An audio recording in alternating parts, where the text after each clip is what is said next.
The Epic of Gilgamesh. Read by Richard Pascoe. Gilgamesh, king in Uruk.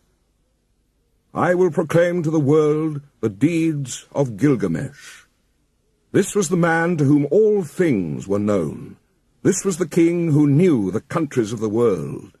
He was wise, he saw mysteries and knew secret things. He brought us a tale of the days before the flood. He went on a long journey, was weary, worn out with labor, and returning he rested. He engraved on a stone the whole story. When the gods created Gilgamesh, they gave him a perfect body. Shamash, the glorious sun, endowed him with beauty. Adad, the god of the storm, endowed him with courage. The great gods made his beauty perfect, surpassing all others, terrifying like a great wild bull. 2/3 they made him god, and 1/3 man.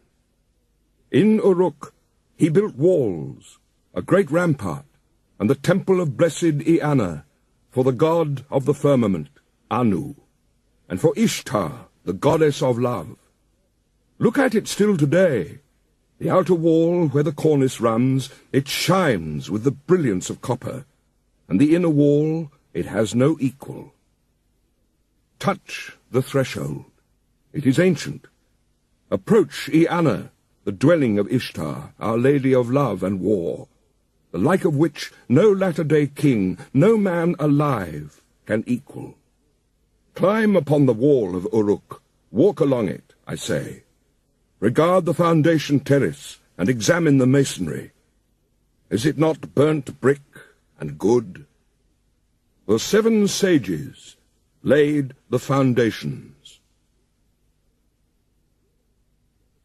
Gilgamesh went abroad in the world, but he met with none who could withstand his arms till he came to Uruk. But the men of Uruk muttered in their houses, Gilgamesh sounds the tocsin for his amusement. His arrogance has no bounds, by day or night. No son is left with his father, for Gilgamesh takes them all, even the children. Yet the king should be a shepherd to his people.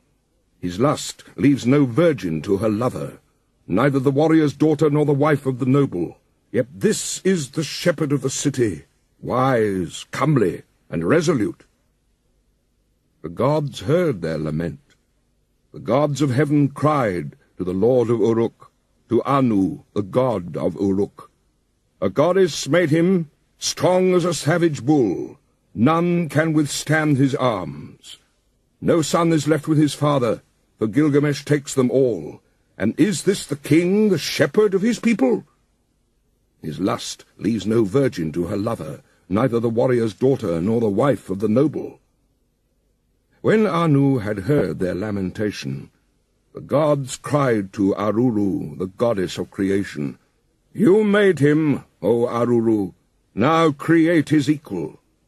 Let it be as like him as his own reflection, his second self, stormy heart for stormy heart. Let them contend together, and leave Uruk in quiet. So the goddess conceived an image in her mind, and it was of the stuff of Anu of the firmament. She dipped her hands in water, and pinched off clay. She let it fall in the wilderness, and noble Enkidu was created. There was virtue in him of the god of war, of Ninurta himself. His body was rough. He had long hair like a woman's. It waved like the hair of Nisaba, the goddess of corn. His body was covered with matted hair, like Samukan's, the god of cattle. He was innocent of mankind. He knew nothing of the cultivated land. Enkidu ate grass in the hills with the gazelle, and lurked with wild beasts at the water-holes. He had joy of the water with the herds of wild game. But there was a trapper who met him one day face to face at the drinking-hole, for the wild game had entered his territory. On 3 days he met him face to face, and the trapper was frozen with fear. He went back to his house with the game that he had caught, and he was dumb, benumbed with terror. His face was altered like that of one who has made a long journey. With awe in his heart he spoke to his father, "Father, there is a man unlike any other, who comes down from the hills. He is the strongest in the world. He is like an immortal from heaven. He ranges over the hills with wild beasts and eats grass. He ranges through your land and comes down to the wells. I am afraid and dare not go near him. He fills in the pits which I dig and tears up my traps set for the game. He helps the beasts to escape, and now they slip through my fingers." His father opened his mouth and said to the trapper, "My son, in Uruk lives Gilgamesh. No one has ever prevailed against him. He is strong as a star from heaven. Go to Uruk, find Gilgamesh, extol the strength of this wild man. Ask him to give you a harlot, a wanton from the temple of love. Return with her, and let her woman's power overpower this man. When next he comes down to drink at the wells, she will be there, stripped naked, and when he sees her beckoning, he will embrace her, and then the wild beasts will reject him." So the trapper set out on his journey to Uruk, and addressed himself to Gilgamesh, saying, "A man unlike any other is roaming now in the pastures. He is as strong as a star from heaven, and I am afraid to approach him. He helps the wild game to escape. He fills in my pits and pulls up my traps." Gilgamesh said, "Trapper, go back. Take with you a harlot, a child of pleasure. At the drinking hole she will strip, and when he sees her beckoning, he will embrace her, and the game of the wilderness will surely reject him." Now the trapper returned, taking the harlot with him. After a 3 days' journey, they came to the drinking hole, and there they sat down. The harlot and the trapper sat facing one another, and waited for the game to come. For the first day and for the second day, the two sat waiting. But on the third day the herds came. They came down to drink, and Enkidu was with them. The small wild creatures of the plains were glad of the water, and Enkidu with them, who ate grass with the gazelle, and was born in the hills. And she saw him, the savage man, come from far off in the hills. The trapper spoke to her. "There he is. Now, woman, make your breasts bare. Have no shame. Do not delay, but welcome his love. Let him see you naked. Let him possess your body. When he comes near, uncover yourself, and lie with him. Teach him, the savage man, your woman's art. For when he murmurs love to you, the wild beasts that shared his life in the hills will reject him." She was not ashamed to take him. She made herself naked and welcomed his eagerness. As he lay on her, murmuring love, she taught him the woman's art.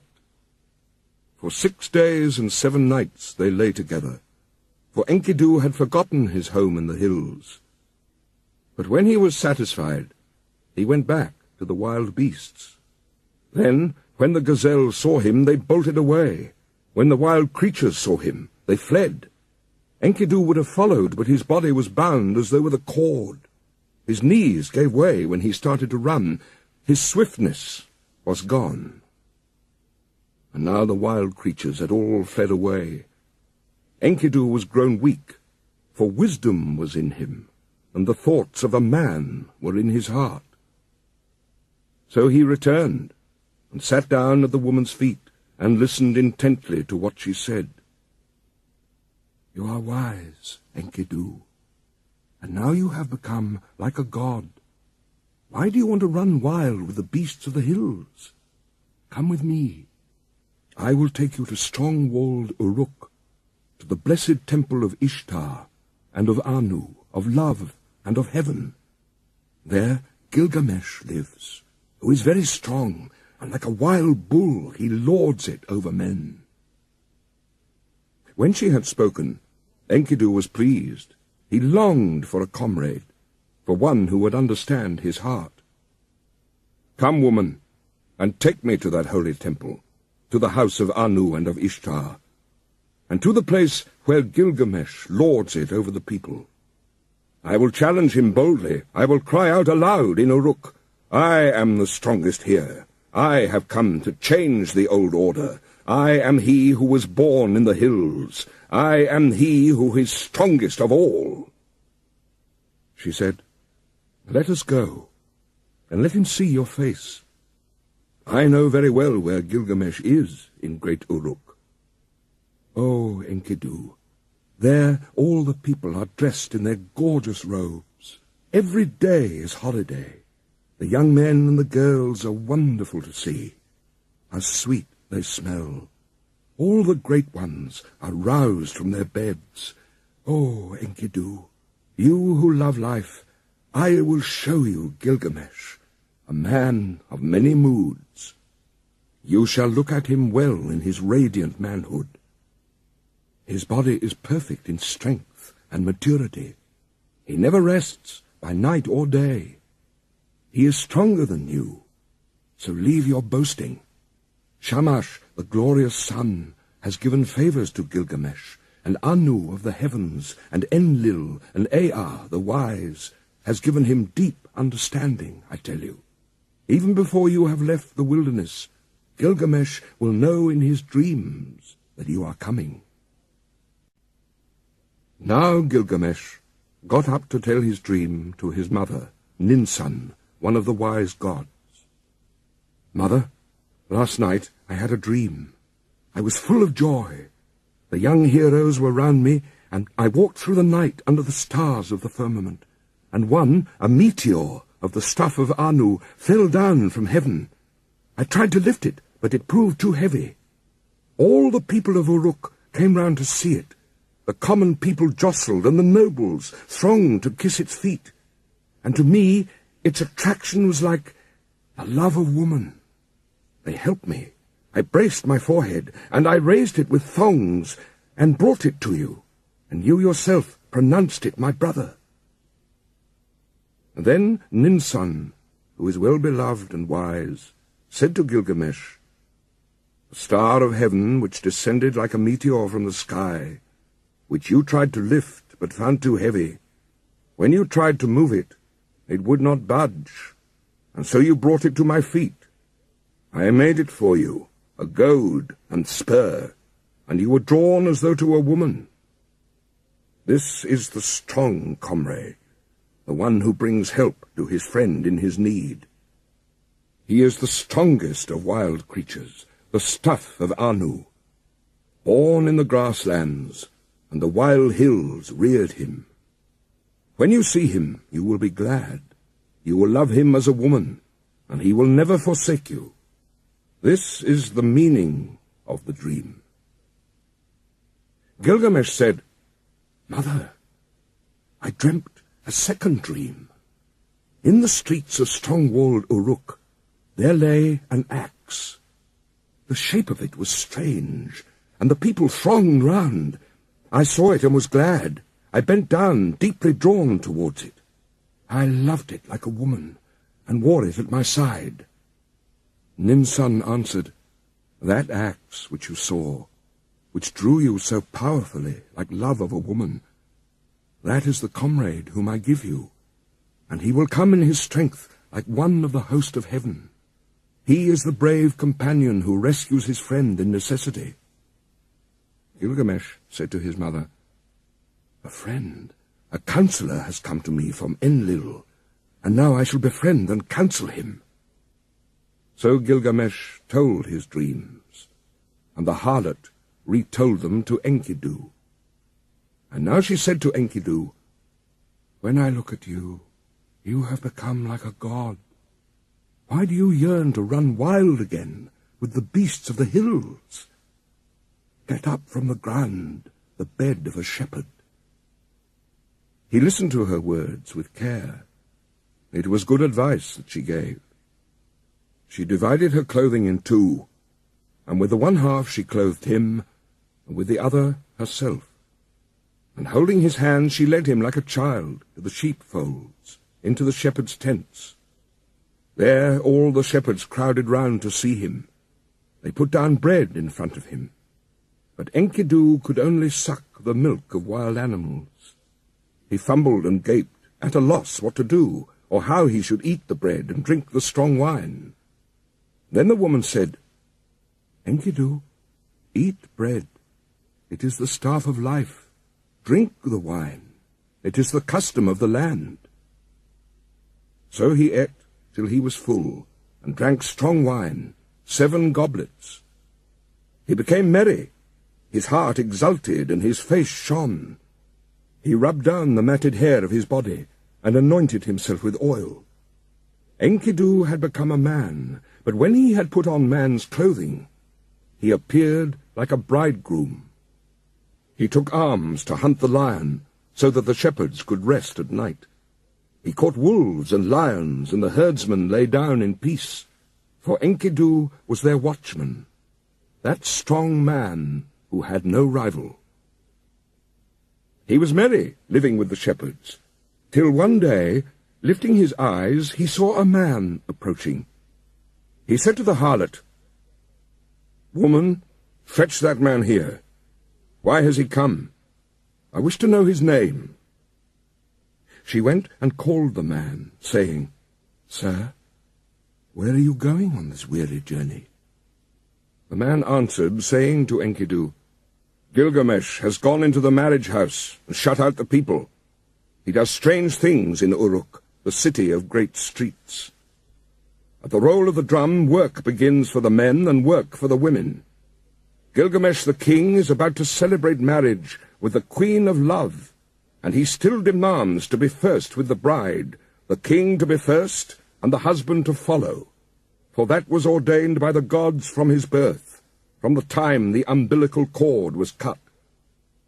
But now the drums roll for the choice of the bride, and the city groans."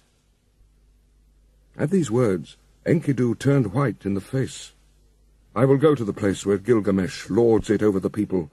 I will challenge him boldly, and I will cry aloud in Uruk, 'I have come to change the old order, for I am the strongest here.'"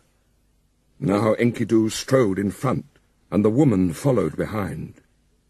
He entered Uruk, that great market, and all the folk thronged round him where he stood in the street in strong-walled Uruk. The people jostled. Speaking of him, they said, "He is the spit of Gilgamesh.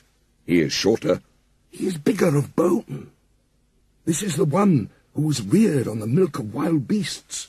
His is the greatest strength." The men rejoiced. "Now Gilgamesh has met his match. This great one, this hero whose beauty is like a god. He is a match even for Gilgamesh." In Uruk, the bridal bed was made, fit for the goddess of love. The bride waited for the bridegroom. But in the night Gilgamesh got up and came to the house. Then Enkidu stepped out. He stood in the street and blocked the way. Mighty Gilgamesh came on, and Enkidu met him at the gate. He put out his foot and prevented Gilgamesh from entering the house. So they grappled, holding each other like bulls. They broke the doorposts, and the walls shook. They snorted like bulls locked together. They shattered the doorposts, and the walls shook. Gilgamesh bent his knee with his foot planted on the ground, and with a turn, Enkidu was thrown. Then immediately his fury died. When Enkidu was thrown, he said to Gilgamesh, "There is not another like you in the world. Ninsun, who is as strong as a wild ox in the byre, she was the mother who bore you. And now you are raised above all men, and Enlil has given you the kingship, for your strength surpasses the strength of men." So Enkidu and Gilgamesh embraced, and their friendship was sealed. Enlil of the mountain, the father of the gods, had decreed the destiny of Gilgamesh. So Gilgamesh dreamed, and Enkidu said, "The meaning of the dream is this. The Father of the gods has given you kingship. Such is your destiny. Everlasting life is not your destiny. Because of this, do not be sad at heart. Do not be grieved or oppressed. He has given you power to bind and to loose, to be the darkness and the light of mankind. He has given you unexampled supremacy over the people, victory in battle from which no fugitive returns, in forays and assaults from which there is no going back. But do not abuse this power. Deal justly with your servants in the palace. Deal justly before Shamash." The eyes of Enkidu were full of tears, and his heart was sick. He sighed bitterly, and Gilgamesh met his eye and said, "My friend, why do you sigh so bitterly?" But Enkidu opened his mouth and said, "I am weak. My arms have lost their strength. The cry of sorrow sticks in my throat. I am oppressed by idleness." It was then that the Lord Gilgamesh turned his thoughts to the country of the living. On the land of cedars, the Lord Gilgamesh reflected. He said to his servant Enkidu, "I have not established my name stamped on bricks as my destiny decreed. Therefore I will go to the country where the cedar is felled. I will set up my name in the place where the names of famous men are written. And where no man's name is written, yet I will raise a monument to the gods. Because of the evil that is in the land, we will go to the forest and destroy the evil. For in the forest lives Humbaba, whose name is Hugeness, a ferocious giant." But Enkidu sighed bitterly and said, "When I went with the wild beasts ranging through the wilderness, I discovered the forest. Its length is 10,000 leagues in every direction. Enlil has appointed Humbaba to guard it, and armed him in 7-fold terrors. Terrible to all flesh is Humbaba. When he roars, it is like the torrent of the storm. His breath is like fire, and his jaws are death itself. He guards the cedars so well that when the wild heifer stirs in the forest, though she is 60 leagues distant, he hears her. What man would willingly walk into that country and explore its depths? I tell you, weakness overpowers whoever goes near it. It is not an equal struggle when one fights with Humbaba. He is a great warrior, a battering ram." Gilgamesh, the watchman of the forest, never sleeps. Gilgamesh replied, "Where is the man who can clamber to heaven? Only the gods live forever with glorious Shamash. But as for us men, our days are numbered. Our occupations are a breath of wind. How is this? Already you are afraid. I will go first, although I am your lord, and you may safely call out, 'Forward, there is nothing to fear.' Then, if I fall, I leave behind me a name that endures. Men will say of me, 'Gilgamesh has fallen in fight with ferocious Humbaba.' Long after the child has been born in my house, they will say it. And remember." Enkidu spoke again to Gilgamesh, "O my lord, if you will enter that country, go first to the hero Shamash. Tell the sun god, for the land is his. The country where the cedar is cut belongs to Shamash." Gilgamesh took up a kid, white without spot, and a brown one with it. He held them against his breast, and he carried them into the presence of the sun. He took in his hand his silver scepter, and he said to glorious Shamash, "I am going to that country, O Shamash. I am going. My hands supplicate, so let it be well with my soul, and bring me back to the key of Uruk. Grant, I beseech, your protection, and let the omen be good." Glorious Shamash answered, "Gilgamesh, you are strong, but what is the country of the living to you?" "O Shamash, hear me. Hear me. Shamash, let my voice be heard. Here in the city man dies, oppressed at heart. Man perishes with despair in his heart. I have looked over the wall, and I see the bodies floating on the river, and that will be my lot also. Indeed, I know it is so, for whoever is tallest among men cannot reach the heavens, and the greatest cannot encompass the earth. Therefore I would enter that country, because I have not established my name stamped on brick as my destiny decreed. I will go to the country where the cedar is cut. I will set up my name where the names of famous men are written, and where no man's name is written, I will raise a monument to the gods." The tears ran down his face, and he said, "Alas, it is a long journey that I must take to the land of Humbaba.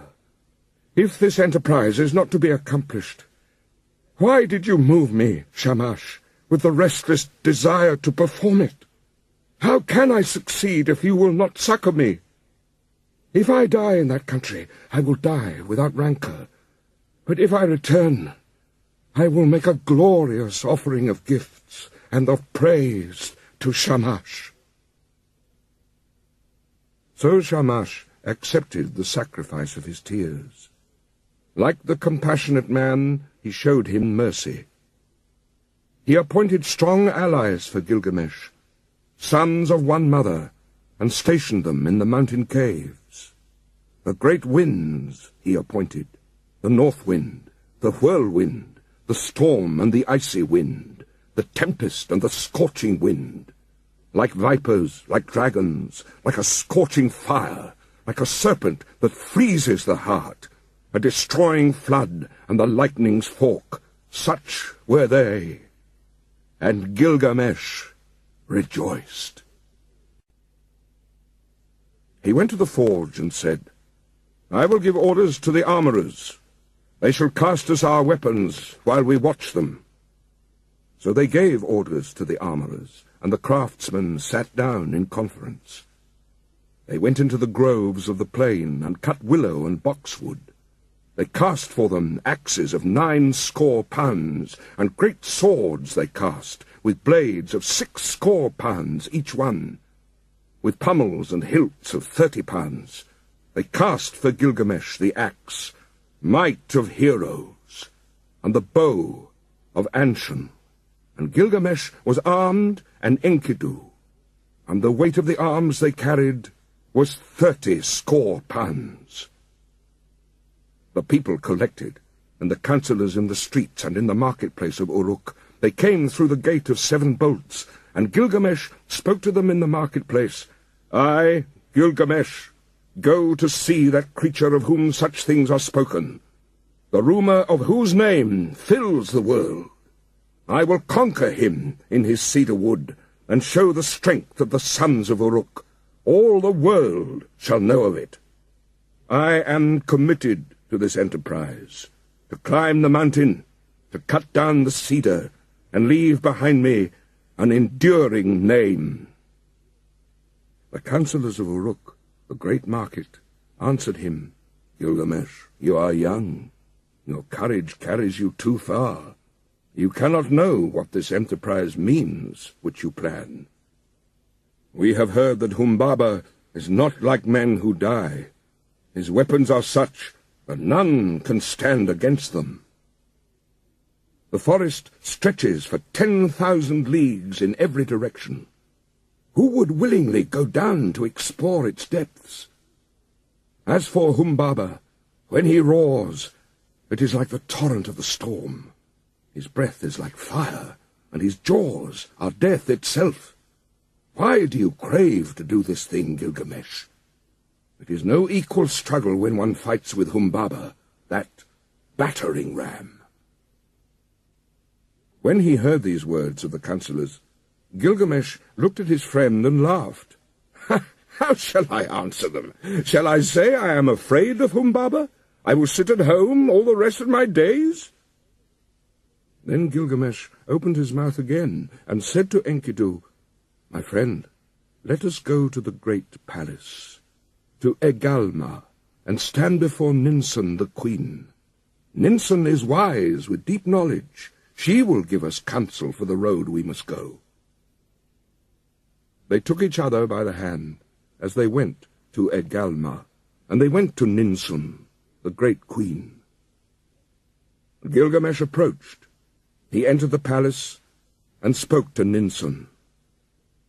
"Ninsun, will you listen to me? I have a long journey to go, to the land of Humbaba.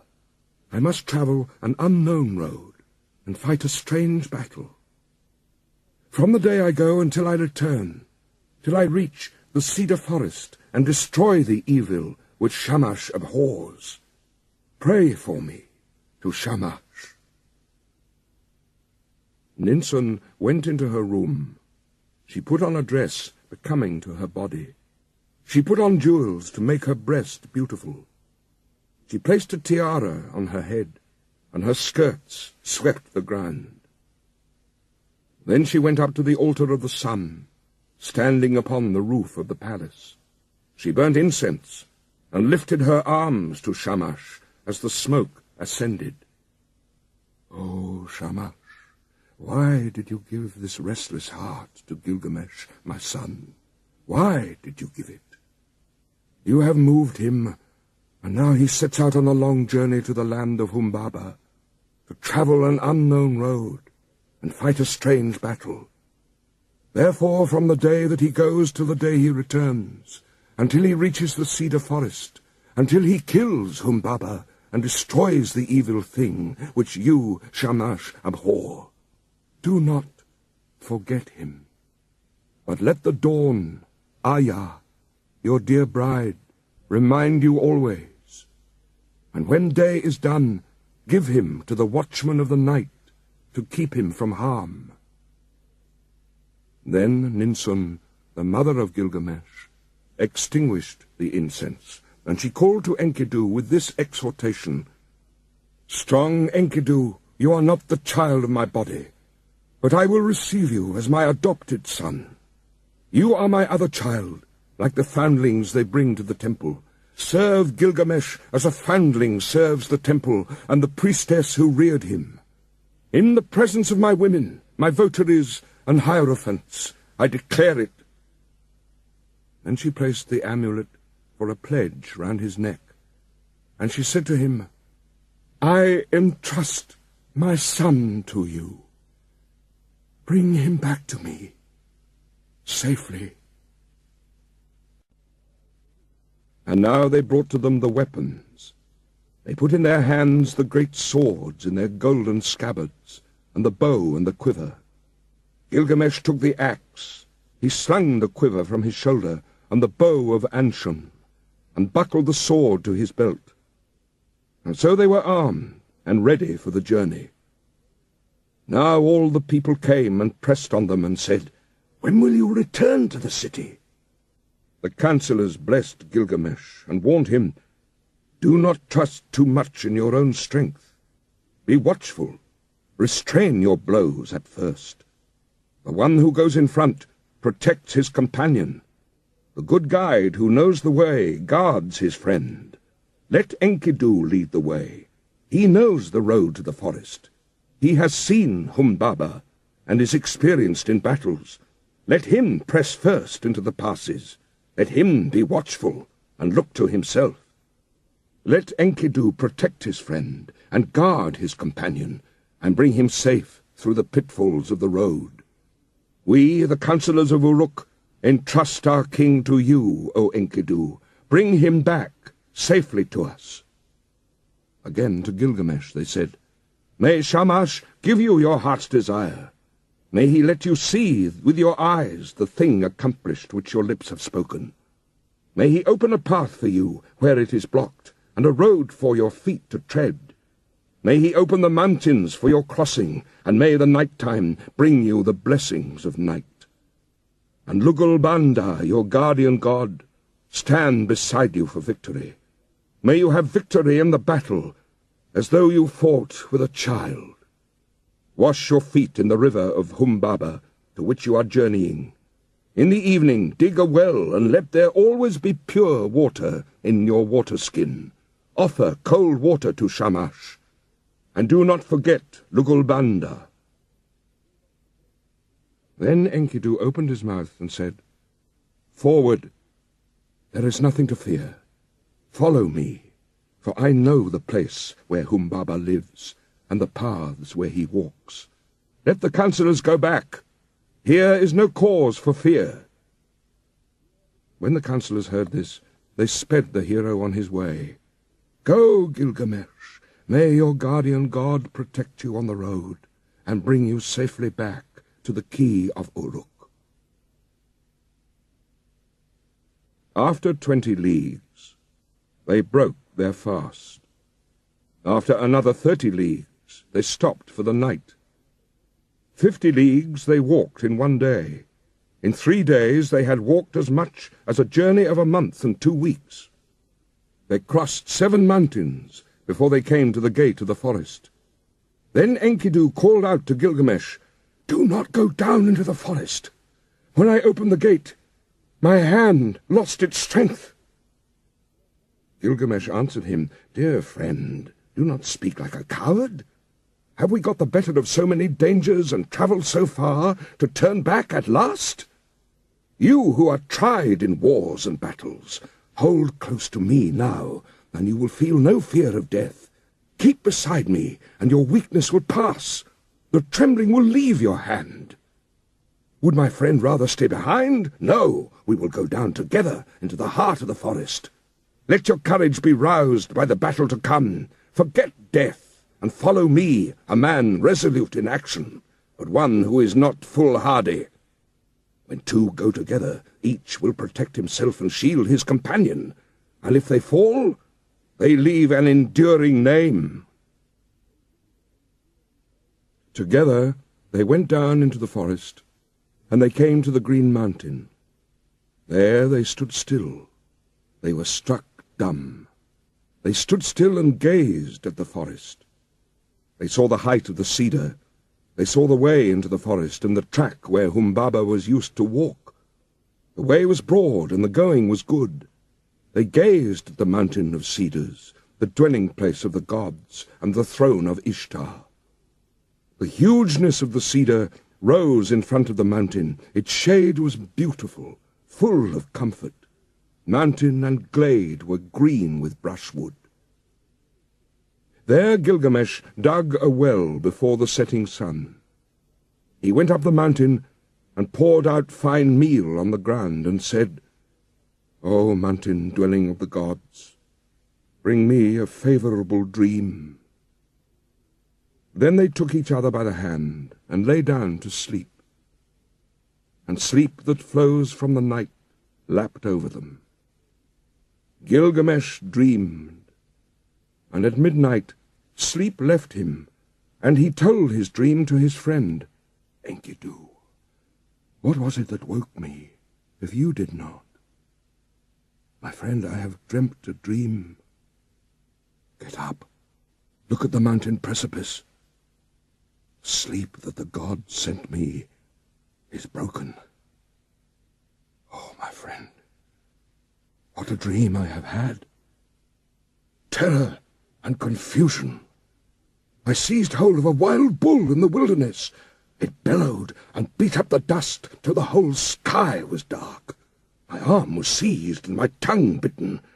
I fell back on my knee, and then someone refreshed me with water from his water-skin."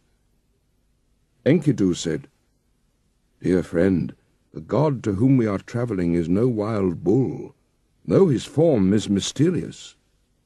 That wild bull which you saw is Shamash, the protector.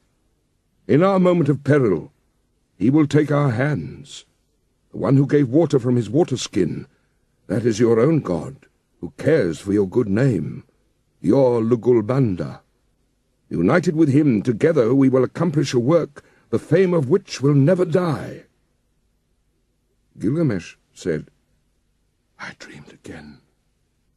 We stood in a deep gorge of the mountain, and beside it we two were like the smallest of swamp flies. And suddenly the mountain fell, It struck me and caught my feet from under me. Then came an intolerable light blazing out, and in it was one whose grace and whose beauty were greater than the beauty of this world. He pulled me out from under the mountain. He gave me water to drink, and my heart was comforted, and he set my feet on the ground. Then Enkidu, the child of the plains, said, "Let us go down from the mountain, and talk this thing over together." He said to Gilgamesh, the young god, "Your dream is good. Your dream is excellent. The mountain which you saw is Humbaba. Now surely we will seize and kill him, and throw his body down as the mountain fell on the plain." The next day, after 20 leagues, they broke their fast, and after another 30 they stopped for the night. They dug a well before the sun had set, and Gilgamesh ascended the mountain. He poured out fine meal on the ground and said, "O mountain dwelling of the gods, send a dream for Enkidu. Make him a favourable dream." The mountain fashioned a dream for Enkidu. It came an ominous dream. A cold shower passed over him. It caused him to cower like the mountain barley under a storm of rain. But Gilgamesh sat with his chin on his knees, till the sleep which flows over all mankind lapped over him. Then at midnight sleep left him. He got up and said to his friend, "Did you call me? Or why did I wake? Did you touch me? Or why am I terrified? Did not some god pass by? For my limbs are numb with fear." "My friend, I saw a third dream, and this dream was altogether frightful. The heavens roared, and the earth roared again. Daylight failed, and darkness fell. Lightnings flashed, fire blazed out. The clouds lowered, they rained down death. And then the brightness departed, the fire went out, and all was turned to ashes fallen about us. Let us go down from the mountain and talk this over, and consider what we should do." When they had come down from the mountain, Gilgamesh seized the axe in his hand. He felled the cedar. When Humbaba heard the noise far off, he was enraged. He cried out, "Who is this that has violated my woods, cut down my cedar?" But glorious Shamash called to them out of heaven, "Go forward, do not be afraid." But now Gilgamesh was overcome by weakness, for sleep had seized him suddenly. A profound sleep held him.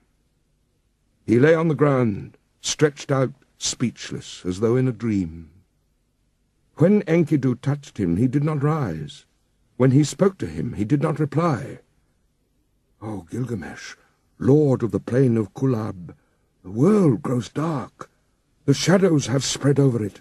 Now is the glimmer of dusk. Shamash has departed. His bright head is quenched in the bosom of his mother Ningal.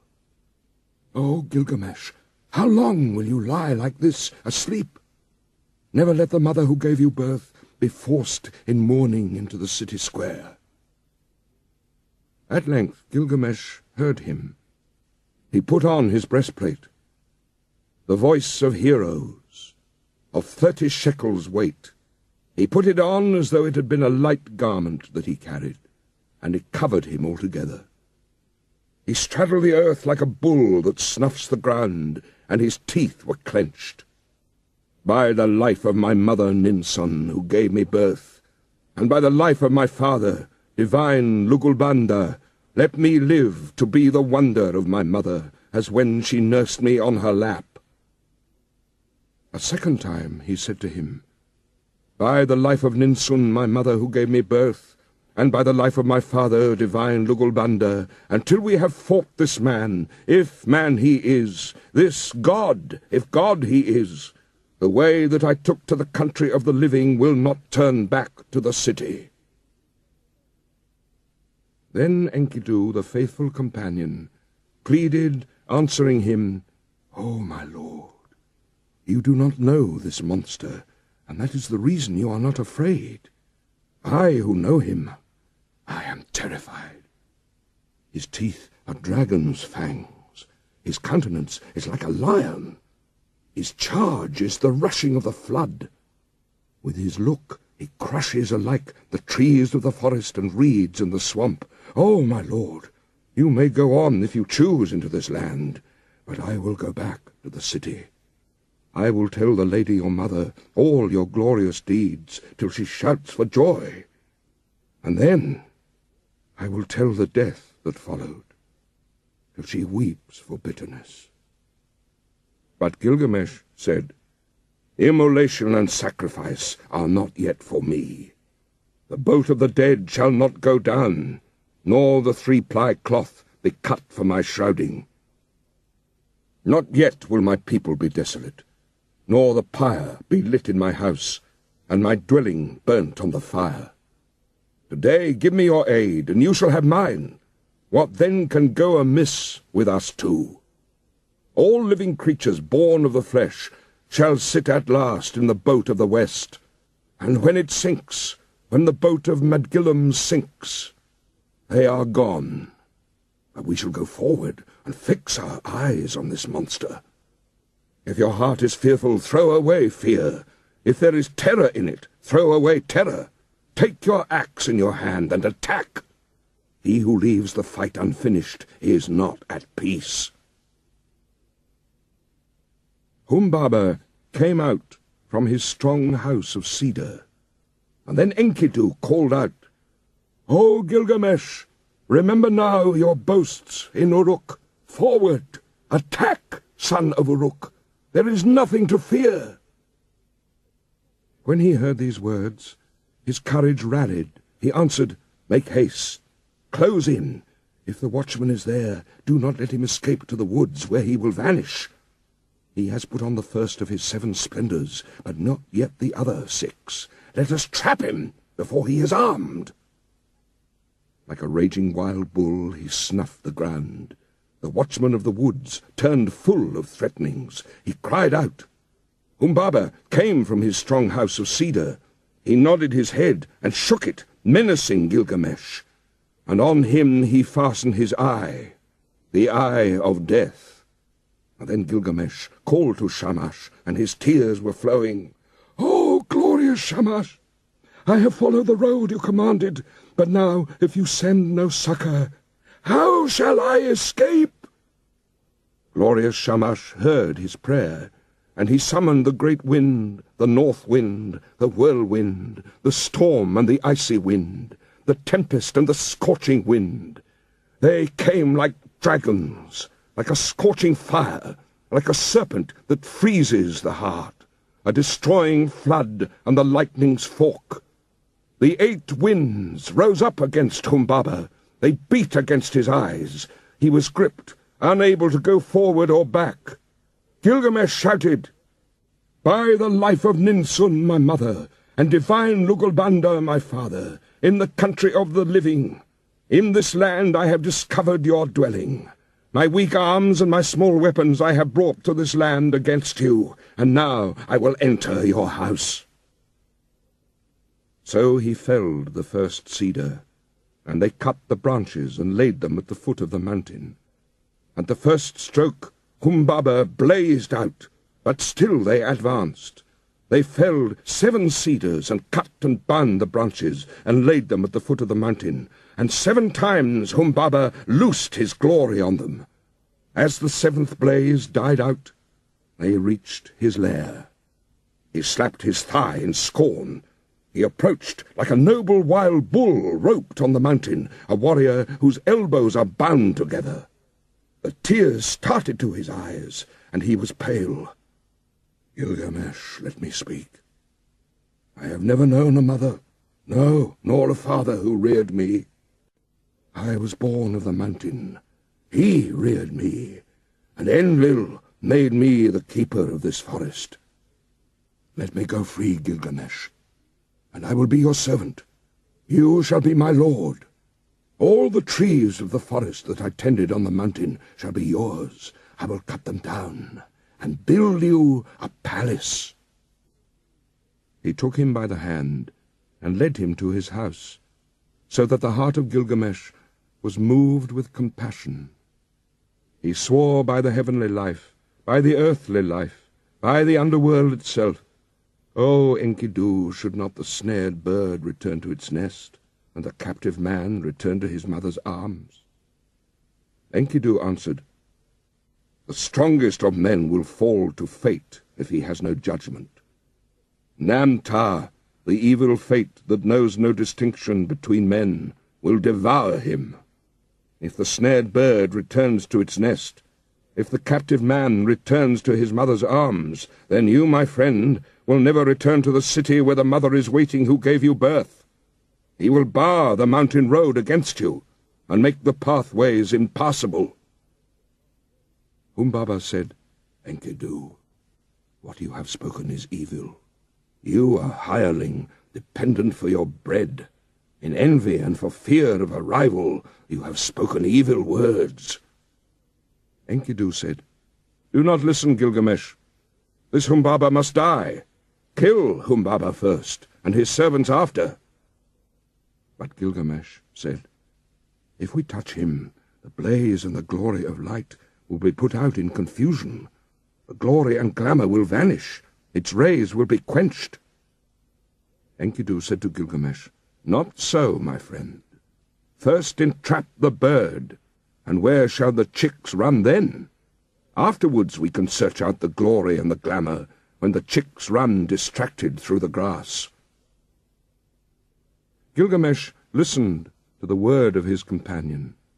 He took the axe in his hand, he drew the sword from his belt, and he struck Humbaba with a thrust of the sword to the neck, and Enkidu, his comrade, struck the second blow.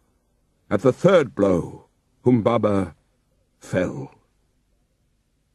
Then there followed confusion, for this was the guardian of the forest whom they had felled to the ground. For as far as 2 leagues the cedars shivered when Enkidu felled the watcher of the forest, he at whose voice Hermon and Lebanon used to tremble. Now the mountains were moved, and all the hills, for the guardian of the forest was killed. They attacked the cedars, the 7 splendours of Humbaba were extinguished. So they pressed on into the forest, bearing the sword of 8 talents. They uncovered the sacred dwellings of the Anunnaki, and while Gilgamesh felled the first of the trees of the forest, Enkidu cleared their roots as far as the banks of Euphrates. They set Humbaba before the gods, before Enlil. They kissed the ground, and dropped the shroud, and set the head before him. When he saw the head of Humbaba, Enlil raged at them. "Why did you do this thing? From henceforth may the fire be on your faces. May it eat the bread that you eat. May it drink where you drink." Then Enlil took again the blaze and the 7 splendours that had been Humbaba's. He gave the first to the river, and he gave to the lion, to the stone of execration, to the mountain, and to the dreaded daughter of the queen of hell. O Gilgamesh, king and conqueror of the dreadful blaze, wild bull who plunders the mountain, who crosses the sea, glory to him. And from the brave, the greater glory is Enki's. Gilgamesh washed out his long locks and cleaned his weapons. He flung back his hair from his shoulders. He threw off his stained clothes and changed them for new. He put on his royal robes and made them fast. When Gilgamesh had put on the crown, glorious Ishtar lifted her eyes, seeing the beauty of Gilgamesh.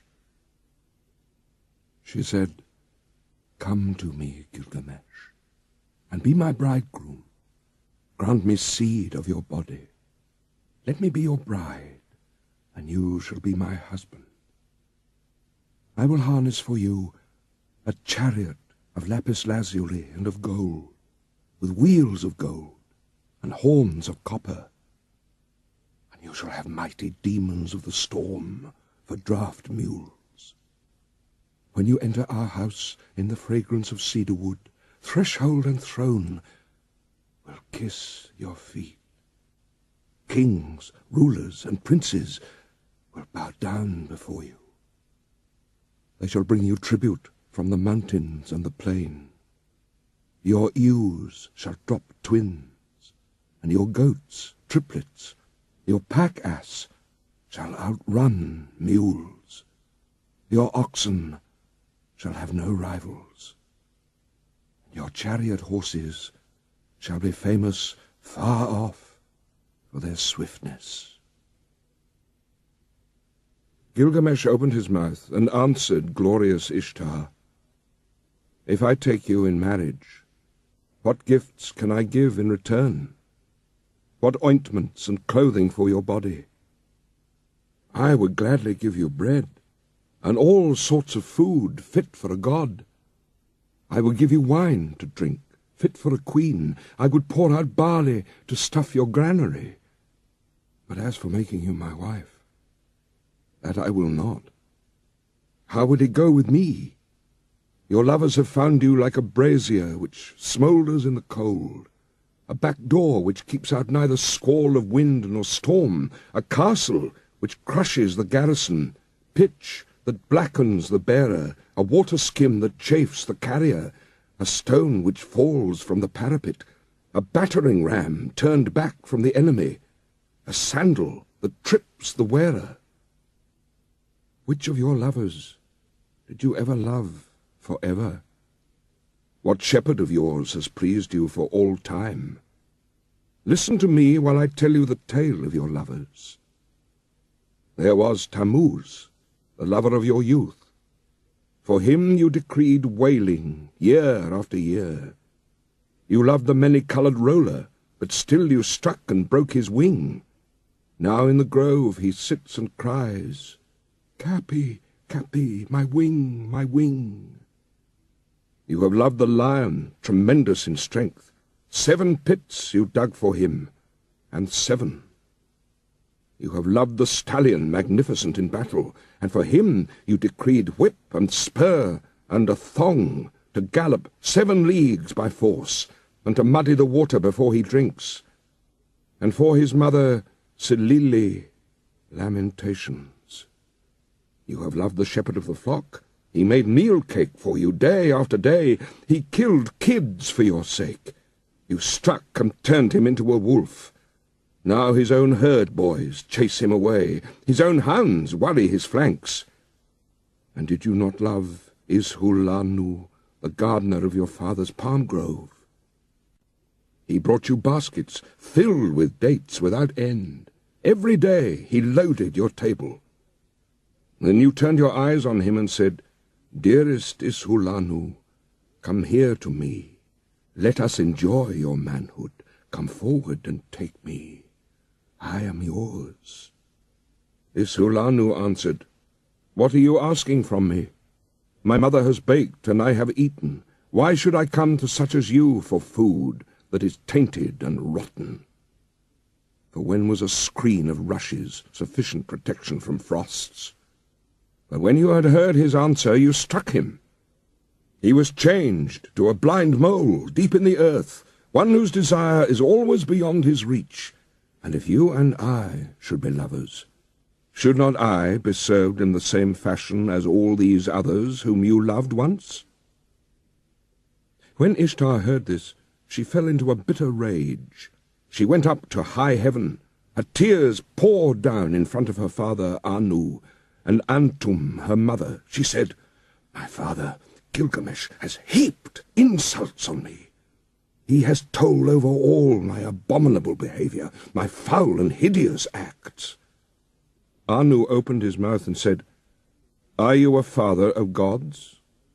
Did not you quarrel with Gilgamesh, the king, so now he has related your abominable behavior, your foul and hideous acts?" Ishtar opened her mouth and said again, "My father, Give me the bull of heaven to destroy Gilgamesh. Fill Gilgamesh, I say, with arrogance to his destruction. But if you refuse to give me the bull of heaven, I will break in the doors of hell and smash the bolts. There will be confusion of people, those above with those from the lower depths. I shall bring up the dead to eat food like the living, and the hosts of dead will outnumber the living. Anu said to great Ishtar, If I do what you desire, there will be 7 years of drought throughout Uruk, when corn will be seedless husks. Have you saved grain enough for the people and grass for the cattle? Ishtar replied, I have saved grain for the people, grass for the cattle. For 7 years of seedless husks there is grain and there is grass enough. When Anu heard what Ishtar had said, he gave her the bull of heaven to lead by the halter down to Uruk. When they reached the gates of Uruk, the bull went to the river. With his first snort, cracks opened in the earth, and 100 young men fell down to death. With his second snort, cracks opened, and 200 fell down to death. With his third snort, cracks opened. Enkidu doubled over but instantly recovered. He dodged aside and leapt on the bull and seized it by the horns. The bull of heaven foamed in his face. It brushed him with the thick of its tail. Enkidu cried to Gilgamesh, My friend, we boasted that we should leave enduring names behind us. Now thrust in your sword between the nape and the horns. So Gilgamesh followed the bull. He seized the thick of its tail. He thrust the sword between the nape and the horns and slew the bull. When they had killed the bull of heaven, they cut out its heart and gave it to Shamash. And the brothers rested. But Ishtar rose up and mounted the great wall of Uruk. She sprang onto the tower and uttered a curse. Woe to Gilgamesh, for he has scorned me in killing the bull of heaven. When Enkidu heard these words, he tore out the bull's right thigh and tossed it in her face, saying, If I could lay my hands on you, it is this I should do to you, and lash the entrails to your side. Then Ishtar called together her people, the dancing and singing girls, the prostitutes of the temple, the courtesans. Over the thigh of the bull of heaven she set up lamentation. But Gilgamesh called the smiths and the armourers, all of them together. They admired the immensity of the horns. They were plated with lapis lazuli, 2 fingers thick. They were 30 pounds each in weight, and their capacity in oil was 6 measures, which he gave to his guardian god, Nagulbanda. But he carried the horns into the palace and hung them on the wall. Then they washed their hands in Euphrates. They embraced each other and went away. They drove through the streets of Uruk, where the heroes were gathered to see them, and Gilgamesh called to the singing girls, Who is the most glorious of the heroes? Who is most eminent among men? Gilgamesh is the most glorious of heroes. Gilgamesh is most eminent among men. And now there was feasting and celebrations and joy in the palace, till the heroes lay down, saying, Now we will rest for the night. When the daylight came, Enkidu got up and cried to Gilgamesh, Oh, my brother, such a dream I had last night.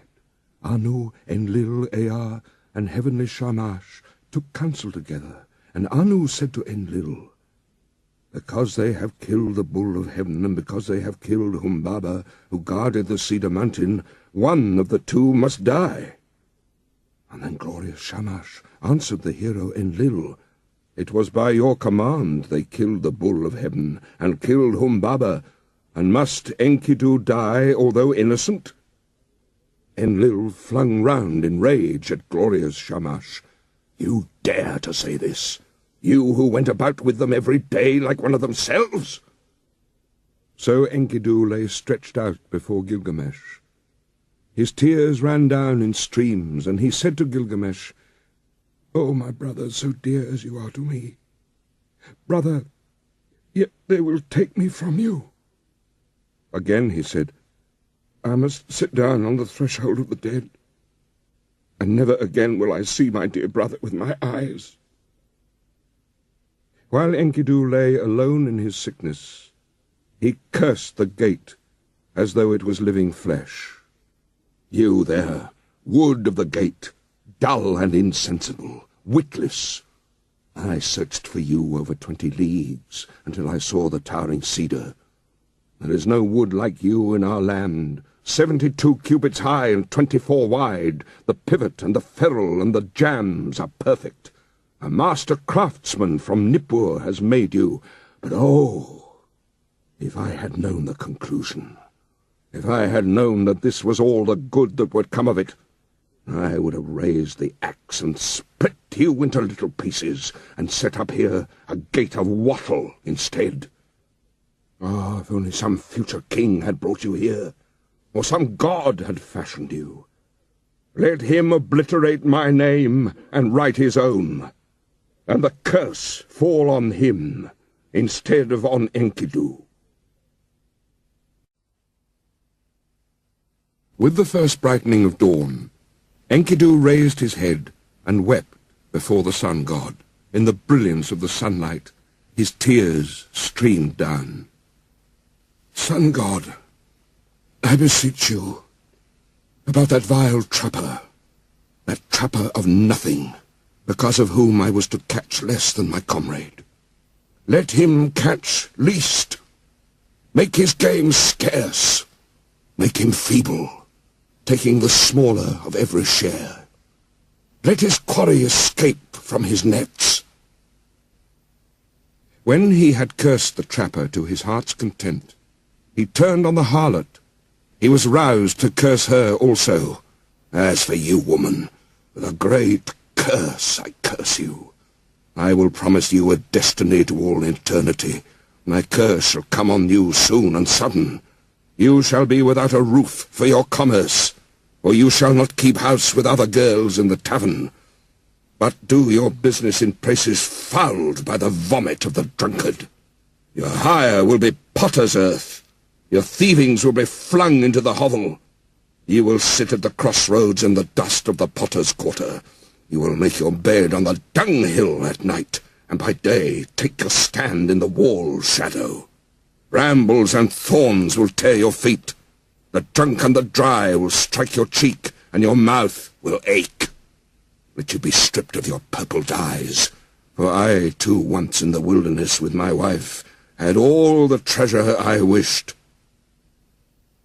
When Shamash heard the words of Enkidu, he called to him from heaven, Enkidu, why are you cursing the woman, the mistress who taught you to eat bread fit for gods, and drink wine of kings?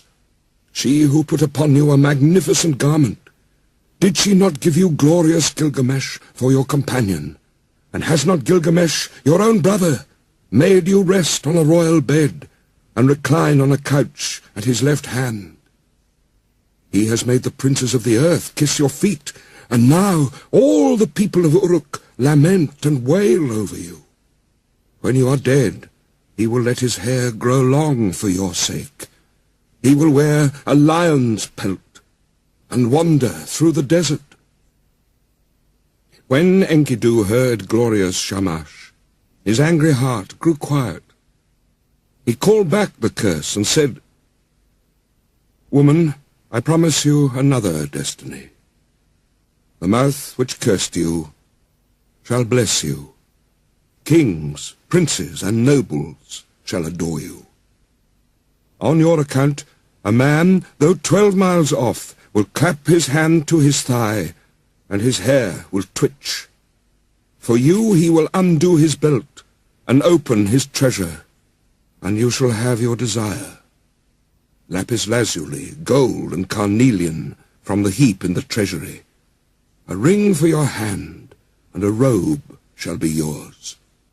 The priest will lead you into the presence of the gods. On your account, a wife, a mother of 7, was forsaken. As Enkidu slept alone in his sickness, in bitterness of spirit, He poured out his heart to his friend. It was I who cut down the cedar, I who levelled the forest, I who slew Humbaba, and now see what has become of me. Listen, my friend. This is the dream I dreamt last night. The heavens roared, and earth rumbled back an answer. Between them stood I, before an awful being, a sombre-faced man-bird. He had directed on me his purpose. His was a vampire face. His foot was a lion's foot. His hand was an eagle's talon. He fell on me, and his claws were in my hair. He held me fast, and I smothered. And then he transformed me so that my arms became wings covered with feathers. He turned his stare towards me, and he led me away to the palace of Urkala, the Queen of Darkness, to the house from which none who enters ever returns, down the road from which there is no coming back. There is the house whose people sit in darkness. Dust is their food, and clay their meat. They are clothed like birds with wings for covering. They see no light. They sit in darkness. I entered the house of dust, and I saw the kings of the earth, their crowns put away forever. Rulers and princes, all those who once wore kingly crowns and ruled the world in the days of old. They who had stood in the place of the gods, like Anu and Enlil, stood now like servants to fetch baked meats in the house of dust, to carry cooked meat and cold water from the waterskin.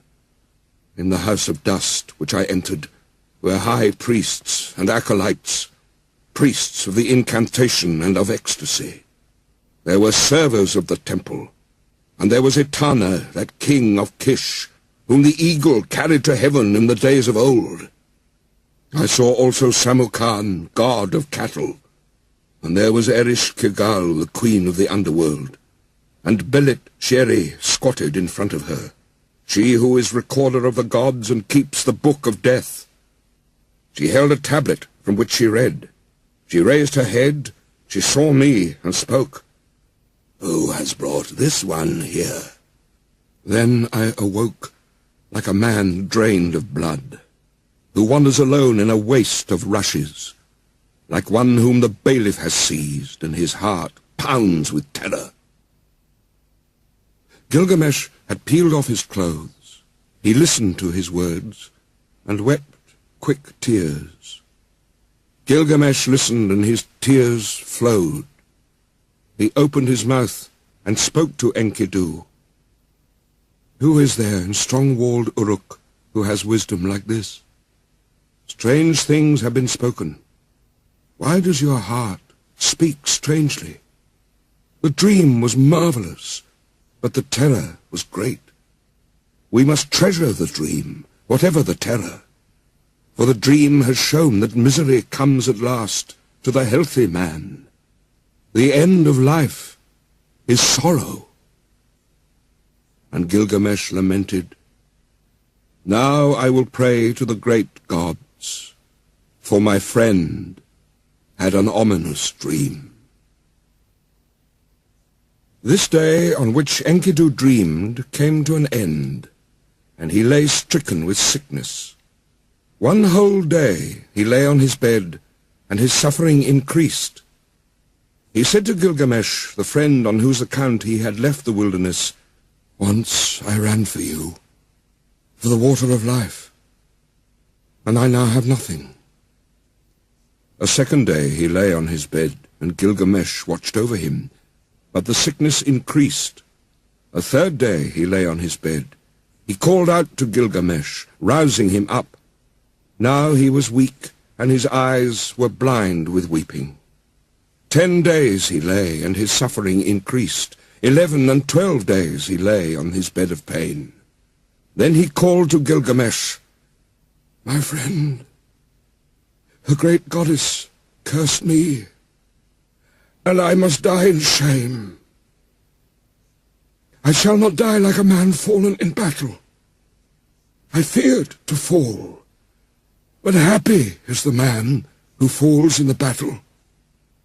for I must die in shame." And Gilgamesh wept over Enkidu. With the first light of dawn, he raised his voice and said to the councillors of Uruk, "Hear me, great ones of Uruk. I weep for Enkidu, my friend. Bitterly moaning like a woman mourning, I weep for my brother. O Enkidu, my brother, you were the axe at my side, my hand's strength, the sword in my belt, the shield before me, a glorious robe, my fairest ornament. An evil fate has robbed me. The wild ass and the gazelle that were father and mother, all long-tailed creatures that nourished you, weep for you.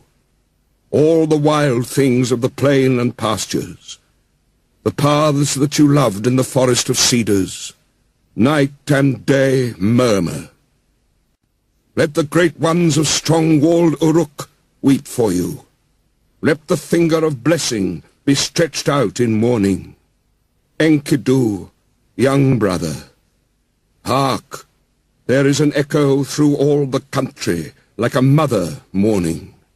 Weep all the paths where we walked together, and the beasts we hunted, the bear and hyena, tiger and panther, leopard and lion, the stag and the ibex, the bull and the doe, the river along whose banks we used to walk, weeps for you.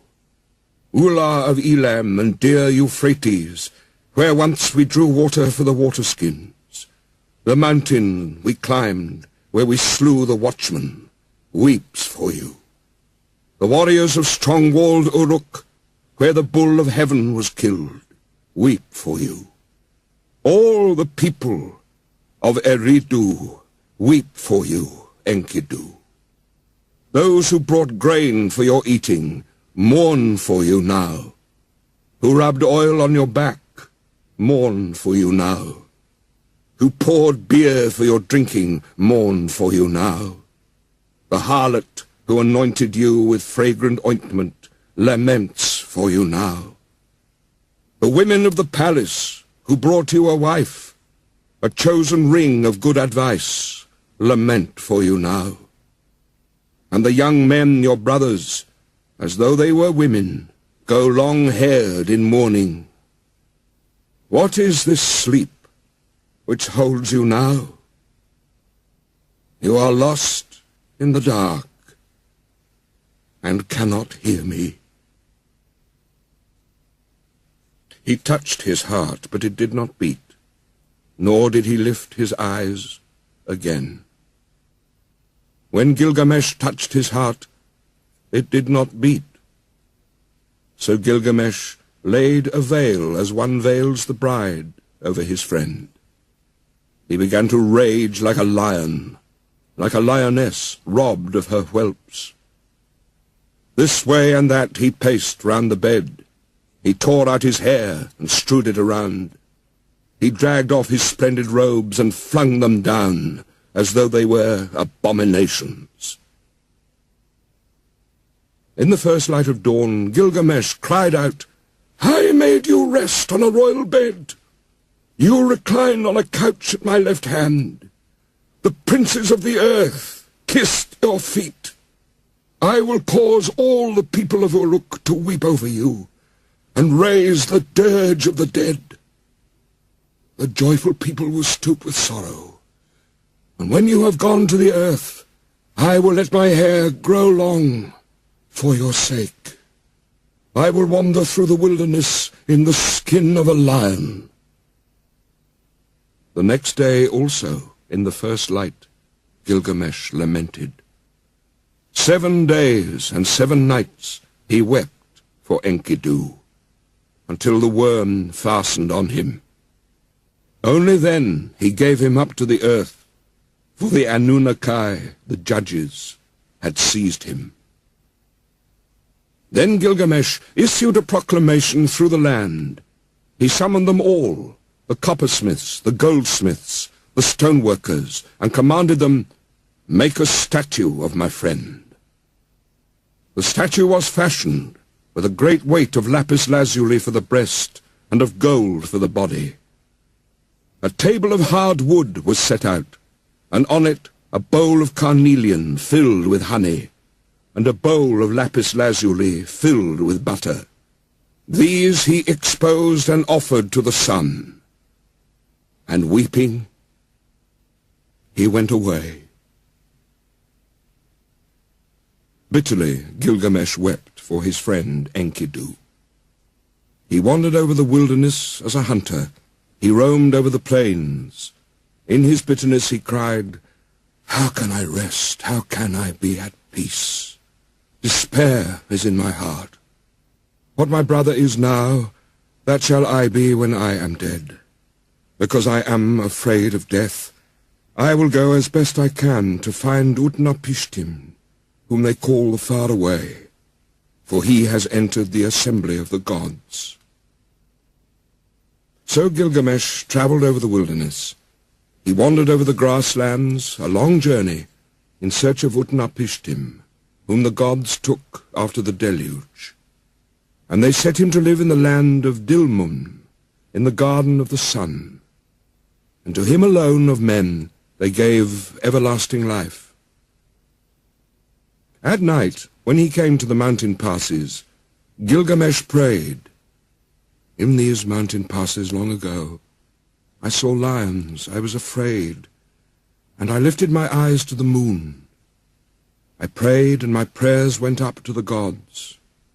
So now, O moon god, Sin, protect me." When he had prayed, he lay down to sleep, until he was woken from out of a dream.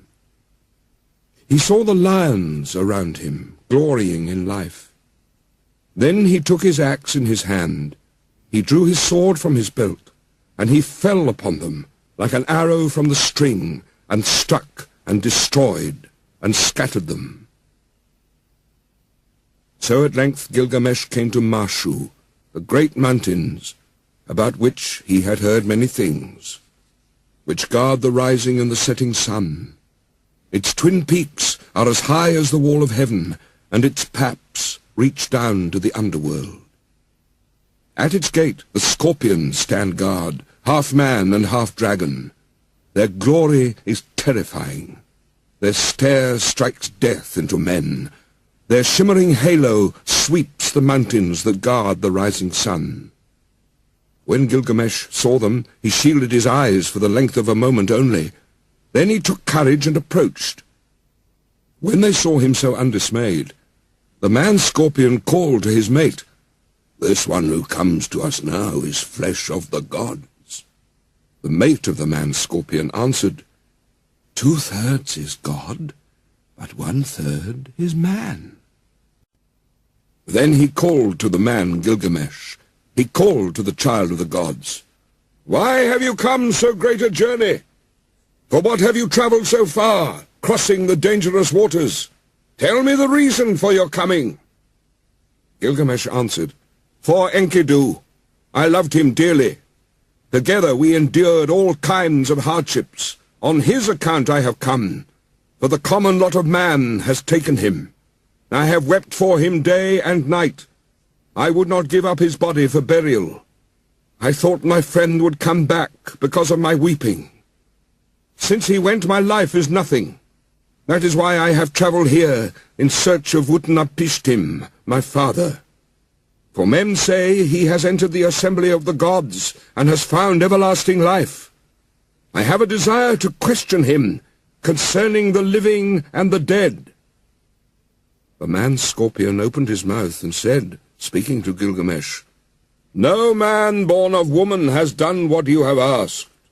No mortal man has gone into the mountain. The length of it is 12 leagues of darkness. In it there is no light, but the heart is oppressed with darkness. From the rising of the sun to the setting of the sun, there is no light." Gilgamesh said, "Although I should go in sorrow and in pain, with sighing and with weeping, still I must go. Open the gate of the mountain." And the man-scorpion said, "Go, Gilgamesh! I permit you to pass through the mountain of Mashu, and through the high ranges. May your feet carry you safely home. The gate of the mountain is open." When Gilgamesh heard this, he did as the man-scorpion had said. He followed the sun's road to his rising through the mountain. When he had gone 1 league, the darkness became thick around him, for there was no light. He could see nothing ahead and nothing behind him. After 2 leagues, the darkness was thick, and there was no light. He could see nothing ahead and nothing behind him. After 3 leagues, the darkness was thick, and there was no light. He could see nothing ahead and nothing behind him. After 4 leagues, the darkness was thick, and there was no light. He could see nothing ahead and nothing behind him. At the end of 5 leagues, the darkness was thick, and there was no light. He could see nothing ahead and nothing behind him. At the end of 6 leagues, the darkness was thick, and there was no light. He could see nothing ahead and nothing behind him. When he had gone 7 leagues, the darkness was thick, and there was no light. He could see nothing ahead and nothing behind him. When he had gone 8 leagues, Gilgamesh gave a great cry, for the darkness was thick, and he could see nothing ahead and nothing behind him. After 9 leagues, he felt the north wind on his face, but the darkness was thick, and there was no light. He could see nothing ahead and nothing behind him. After 10 leagues, the end was near. After 11 leagues, the dawn light appeared. At the end of 12 leagues, the sun streamed out. There was the garden of the gods. All round him stood bushes bearing gems. Seeing it, he went down at once, for there was fruit of carnelian with the vine hanging from it, beautiful to look at. Lapis lazuli leaves hung thick with fruit, sweet to see. For thorns and thistles there were hematite and rare stones, agate and pearls from out of the sea. While Gilgamesh walked in the garden by the edge of the sea, Shamash saw him, and he saw that he was dressed in the skins of animals and ate their flesh. He was distressed, and he spoke and said, "No mortal man has gone this way before, nor will, as long as the winds drive over the sea." And to Gilgamesh he said, "You will never find the life for which you are searching." Gilgamesh said to glorious Shamash, "Now that I have toiled and strayed so far over the wilderness, am I to sleep and let the earth cover my head forever?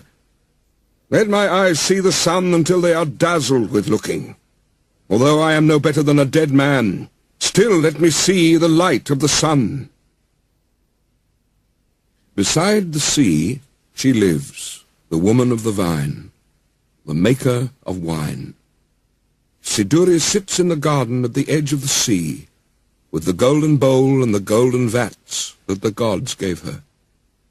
She is covered with a veil, and where she sits she sees Gilgamesh coming towards her, wearing skins, the flesh of the gods in his body, but despair in his heart, and his face like the face of one who has made a long journey. She looked, and as she scanned the distance, she said in her own heart, "Surely this is some felon. Where is he going now?" And she barred her gate against him with the crossbar and shot home the bolt. But Gilgamesh, hearing the sound of the bolt, threw up his head and lodged his foot in the gate. He called to her, "Young woman, maker of wine, why do you bolt your door? What did you see that made you bar your gate? I will break in your door and burst in your gate. For I am Gilgamesh, who seized and killed the bull of heaven. I killed the watchman of the cedar forest. I overthrew Humbaba, who lived in the forest, and I killed the lions in the passes of the mountain. Then Siduri said to him, If you are that Gilgamesh who seized and killed the bull of heaven, who killed the watchman of the cedar forest, who overthrew Humbaba that lived in the forest, and killed the lions in the passes of the mountain, why are your cheeks so starved, and why is your face so drawn? Why is despair in your heart, and your face like the face of one who has made a long journey? Yes, why is your face burned from heat and cold? And why do you come here, wandering over the pastures in search of the wind? Gilgamesh answered her, And why should not my cheeks be starved and my face drawn? Despair is in my heart, and my face is the face of one who has made a long journey. It was burned with heat and with cold. Why should I not wander over the pastures in search of the wind? My friend, my younger brother, he who hunted the wild ass of the wilderness and the panther of the plains, my friend, my younger brother, who seized and killed the bull of heaven and overthrew Humbaba in the cedar forest, my friend, who was very dear to me and who endured dangers beside me, Enkidu, my brother, whom I loved. The end of mortality has overtaken him. I wept for him 7 days and nights, till the worm fastened on him. Because of my brother, I am afraid of death. Because of my brother, I stray through the wilderness and cannot rest. But now, young woman, maker of wine, since I have seen your face, do not let me see the face of death, which I dread so much.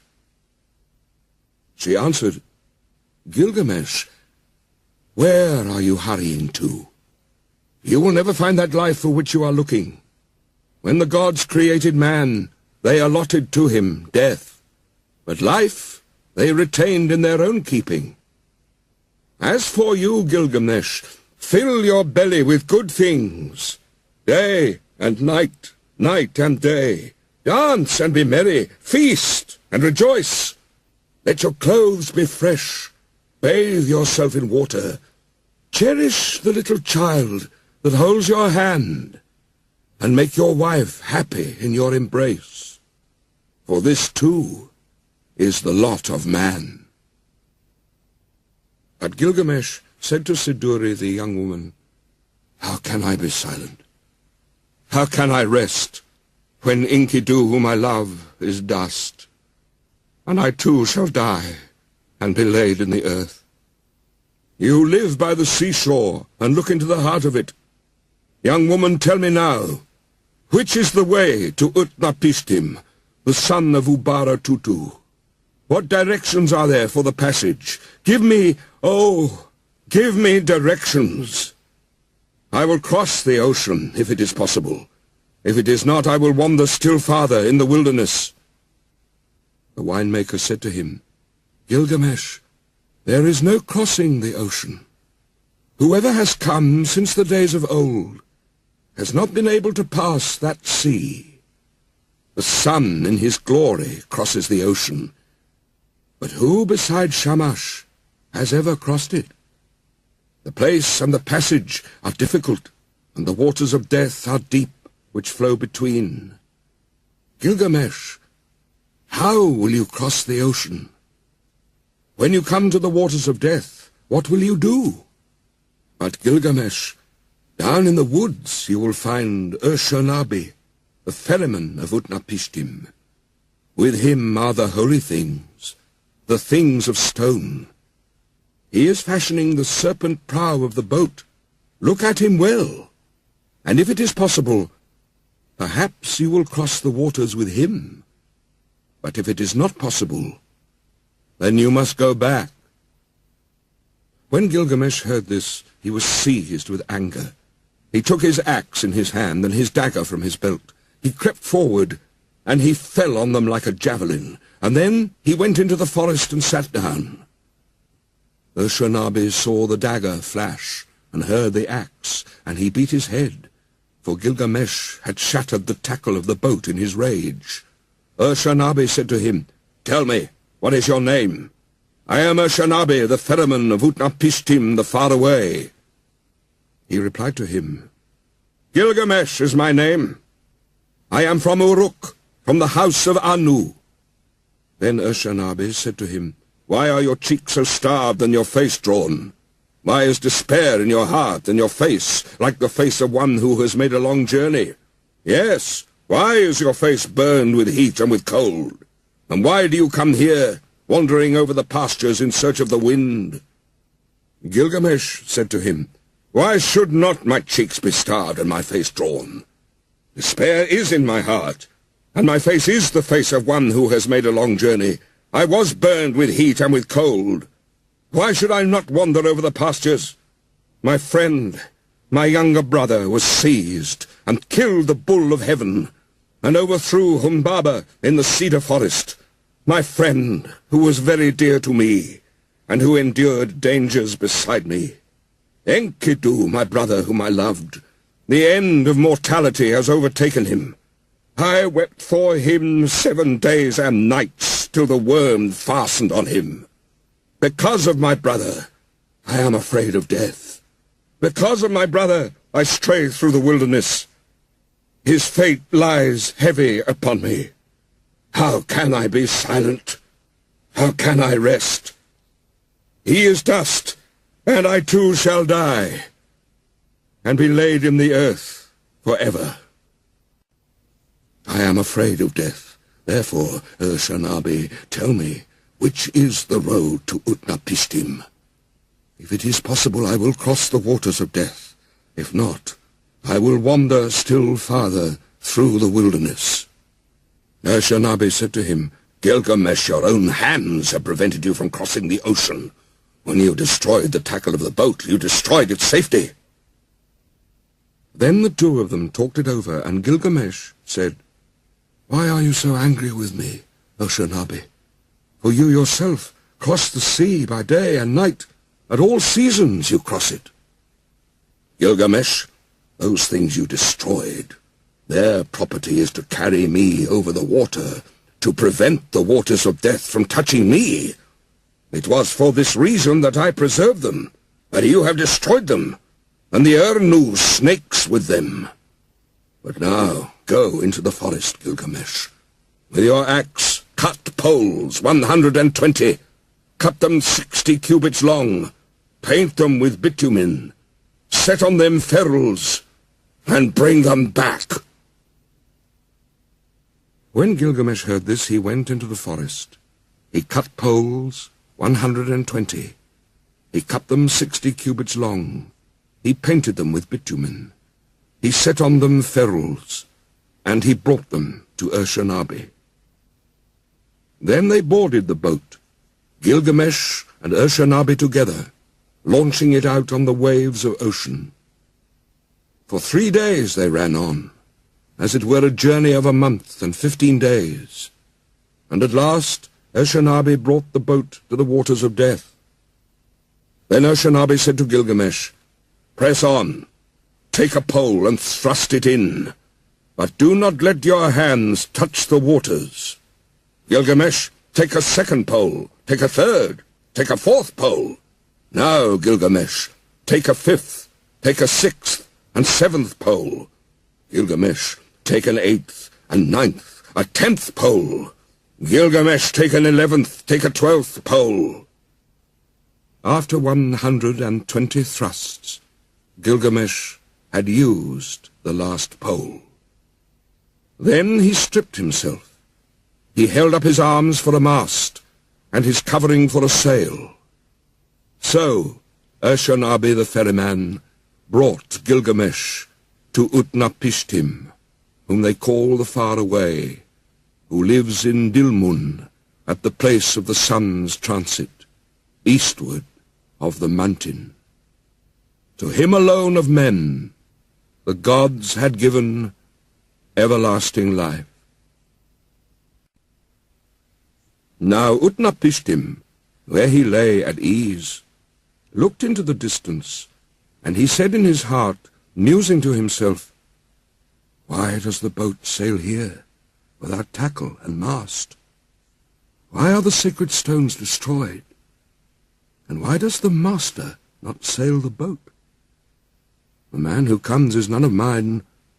Where I look I see a man whose body is covered with skins of beasts. Who is this who walks up the shore behind Oshanabi? For surely he is no man of mine.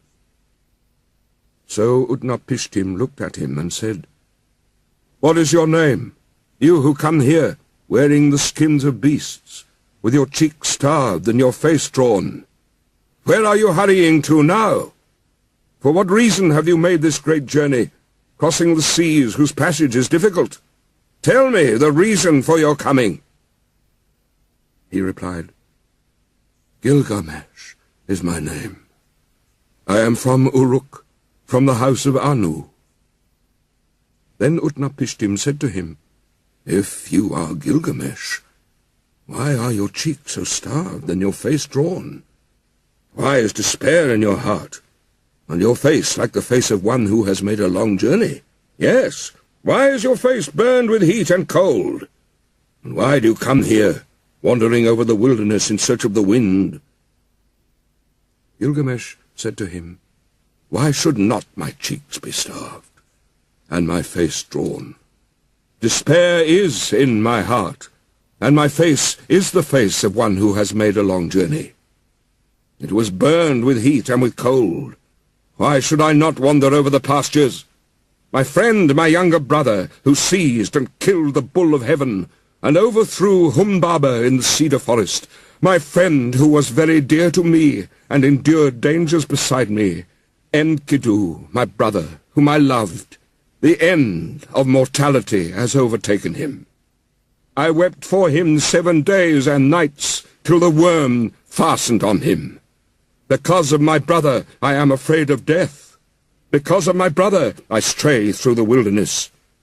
His fate lies heavy upon me. How can I be silent? How can I rest? He is dust, and I shall die also, and be laid in the earth forever. Again Gilgamesh said, speaking to Utnapishtim, It is to see Utnapishtim, whom we call the Far Away, that I have come this journey. For this I have wandered over the world. I have crossed many difficult ranges. I have crossed the seas. I have wearied myself with travelling. My joints are aching, and I have lost acquaintance with sleep, which is sweet. My clothes were worn out before I came to the house of Siduri. I have killed the bear and hyena, the lion and panther, the tiger, the stag and the ibex, all sorts of wild game and the small creatures of the pastures. I ate their flesh and I wore their skins, and that was how I came to the gate of the young woman, the maker of wine, who barred her gate of pitch and bitumen against me. But from her I had news of the journey. So then I came to Oshanabi the ferryman, and with him I crossed over the waters of death. O Father Utnapishtim, you who have entered the assembly of the gods, I wish to question you concerning the living and the dead.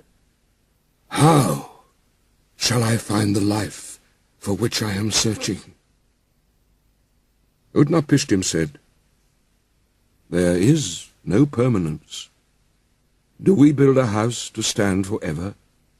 Do we seal a contract to hold for all time? Do brothers divide an inheritance to keep forever? Does the flood time of rivers endure? It is only the nymph of the dragonfly who sheds her lava and sees the sun in his glory.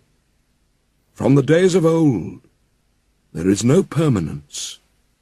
The sleeping and the dead, how alike they are. They are like a painted death. What is there between the master and the servant when both have fulfilled their doom? When the Anunnaki, the judges, come together, and Mamatun, the mother of destinies, together they decree the fates of men. Life and death they allot, but the day of death they do not disclose. Then Gilgamesh said to Utnapishtim the faraway, I look at you now, Utnapishtim, and your appearance is no different from mine. There is nothing strange in your features. I thought I should find you like a hero prepared for battle. But you lie here, taking your ease on your back. Tell me truly, how was it that you came to enter the company of the gods, and to possess everlasting life? Utnapishtim said to Gilgamesh, I will reveal to you a mystery. I will tell you a secret of the gods. You know the city, Sharupak. It stands on the banks of Euphrates. That city grew old, and the gods that were in it were old. There was Anu, lord of the firmament, their father, and warrior Enlil, their counsellor, Ninurta, the helper, and Ennugi, watcher over canals. And with them also was Ea. In those days the world teemed, the people multiplied, the world bellowed like a wild bull, and the great god was aroused by the clamour. Enlil heard the clamour, and he said to the gods in council, The uproar of mankind is intolerable, and sleep is no longer possible by reason of the babble. So the gods agreed to exterminate mankind. Enlil did this, but Ea, because of his oath, warned me in a dream. He whispered their words to my house of reeds, Reed house,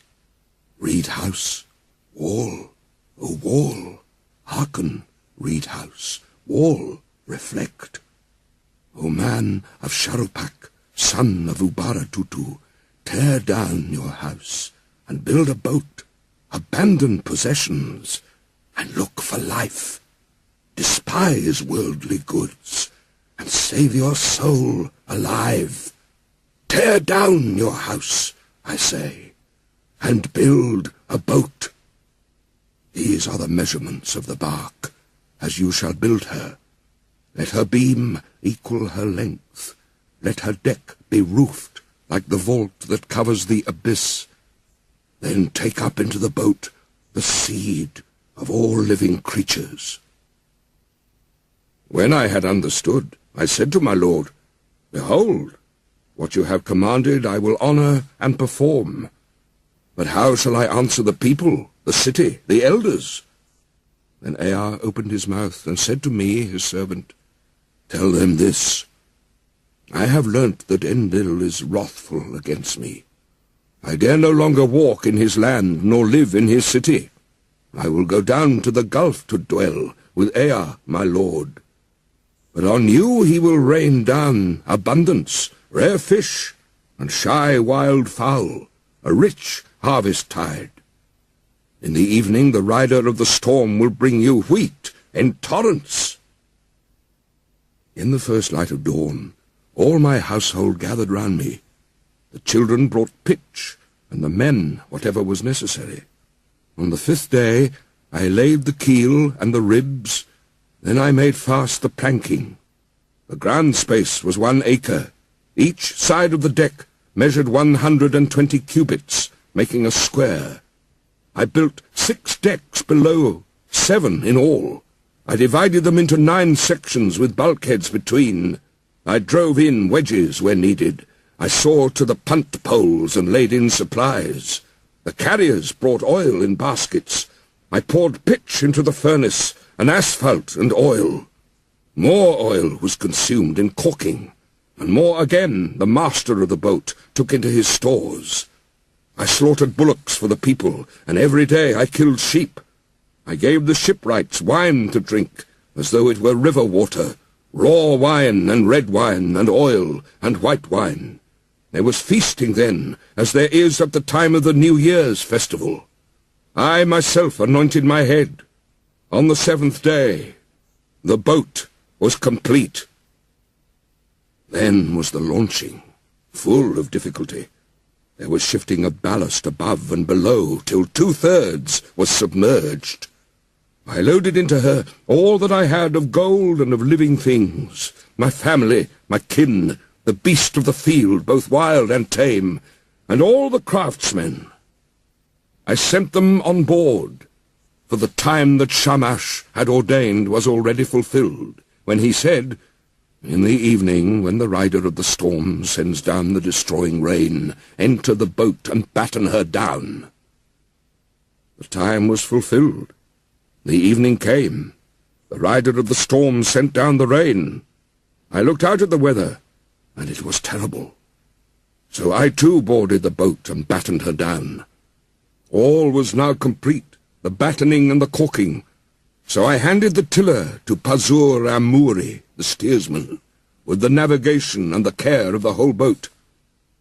With the first light of dawn, a black cloud came from the horizon. It thundered within, where Adad, lord of the storm, was riding. In front, over hill and plain, Shulat and Hanish, heralds of the storm, led on. Then the gods of the abyss rose up. Nergal pulled out the dams of the nether waters. Ninurta, the warlord, threw down the dikes, and the 7 judges of hell, the Anunnaki, raised their torches, lighting the land with their livid flame.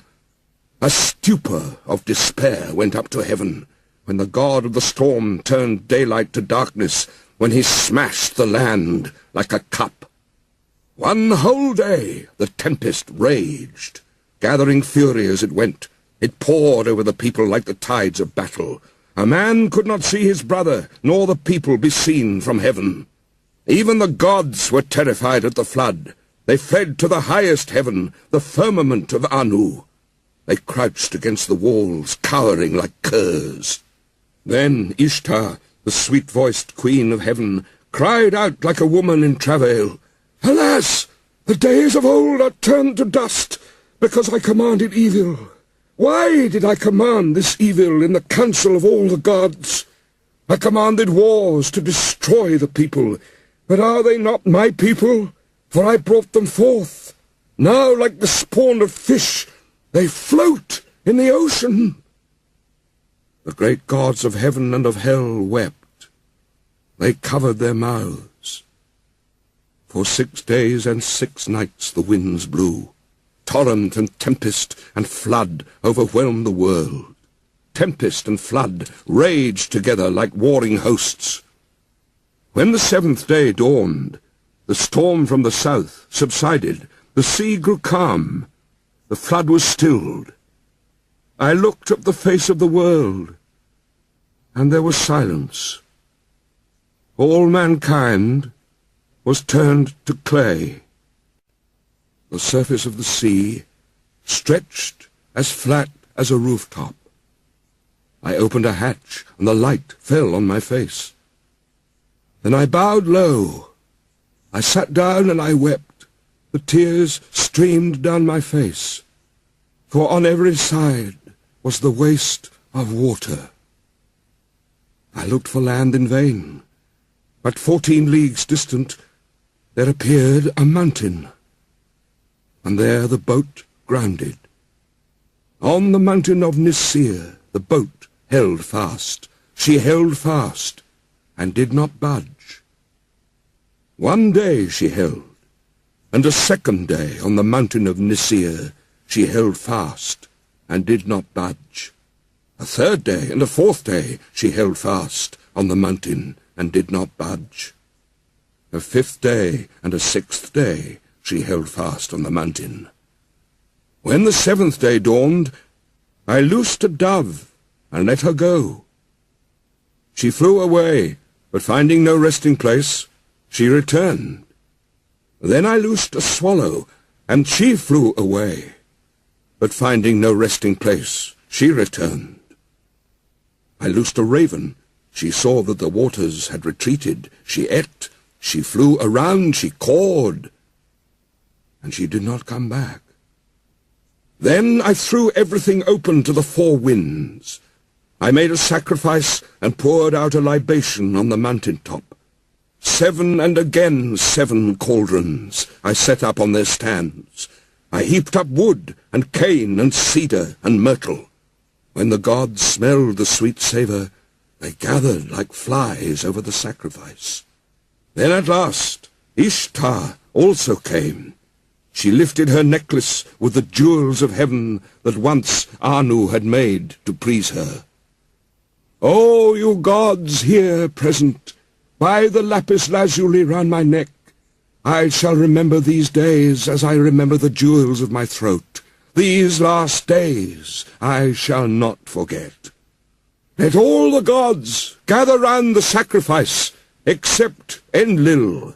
He shall not approach this offering, for without reflection he brought the flood. He consigned my people to destruction.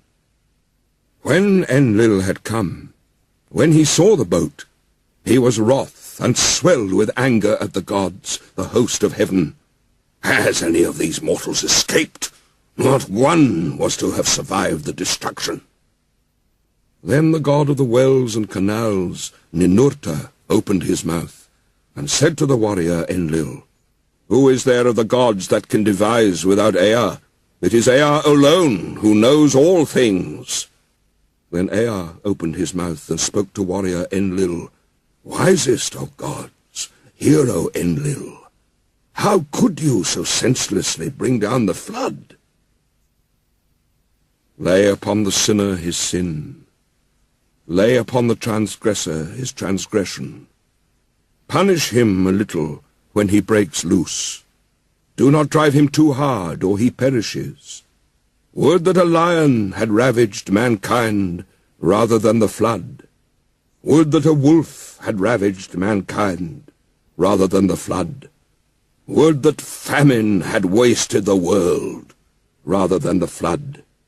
Would that pestilence had wasted mankind rather than the flood. It was not I that revealed the secret of the gods. The wise man learned it in a dream. Now take your counsel, what shall be done with him? Then Enlil went up into the boat. He took me by the hand, and my wife, and made us enter the boat and kneel down on either side, he standing between us. He touched our foreheads to bless us, saying, In time past, Utnapishtim was a mortal man. Henceforth, he and his wife shall live in the distance at the mouth of the rivers. Thus it was that the gods took me and placed me here to live in the distance at the mouth of the rivers. Utnapishtim said, As for you, Gilgamesh, who will assemble the gods for your sake, so that you may find that life for which you are searching? But if you wish, come and put it to the test. Only prevail against sleep for 6 days and 7 nights.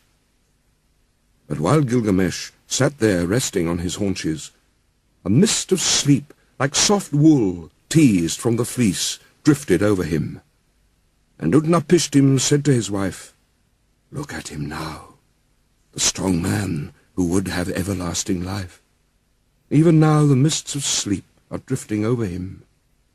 His wife replied, Touch the man to wake him, so that he may return to his own land in peace, going back through the gate by which he came. Utnapishtim said to his wife, All men are deceivers. Even you he will attempt to deceive. Therefore bake loaves of bread, each day 1 loaf, and put it beside his head, and make a mark on the wall to number the days he has slept. So she baked loaves of bread, each day 1 loaf, and put it beside his head, and she marked on the wall the days that he slept. And there came a day when the first loaf was hard, the second loaf was like leather, the third was soggy, the crust of the 4th had mould, the 5th was mildewed, the 6th was fresh, and the 7th was still on the embers. Then Utnapishtim touched him, and he woke. Gilgamesh said to Utnapishtim the far away, I hardly slept when you touched and roused me. But Utnapishtim said, Count these loaves, and learn how many days you slept. For your first is hard, your second like leather, your third is soggy, the crust of your fourth has mould, your fifth is mildewed, your sixth is fresh, and your seventh was still over the glowing embers when I touched and woke you." Gilgamesh said, "What shall I do, O Utnapishtim? Where shall I go? Already the thief in the night has hold of my limbs. Death inhabits my room. Wherever my foot rests, there I find death." Then Utnapishtim spoke to Urshanabi the ferryman. "Woe to you, Urshanabi! Now and for evermore you have become hateful to this harbourage. It is not for you nor for you are the crossings of this sea. Go now, banished from the shore. But this man before whom you walked, bringing him here, whose body is covered with foulness, and the grace of whose limbs has been spoiled by wild skins, take him to the washing place. There he shall wash his long hair clean as snow in the water. He shall throw off his skins, and let the sea carry them away. And the beauty of his body shall be shown. The fillet on his forehead shall be renewed, and he shall be given clothes to cover his nakedness. Till he reaches his own city, and his journey is accomplished, these clothes will show no sign of age. They will wear like a new garment." So Urshanabi took Gilgamesh and led him to the washing place. He washed his long hair as clean as snow in the water. He threw off his skins, which the sea carried away, and showed the beauty of his body. He renewed the fillet on his forehead, and to cover his nakedness gave him clothes which would show no sign of age, but would wear like a new garment till he reached his own city, and his journey was accomplished. Then Gilgamesh and Urshanabi launched the boat onto the water and boarded it, and they made ready to sail away.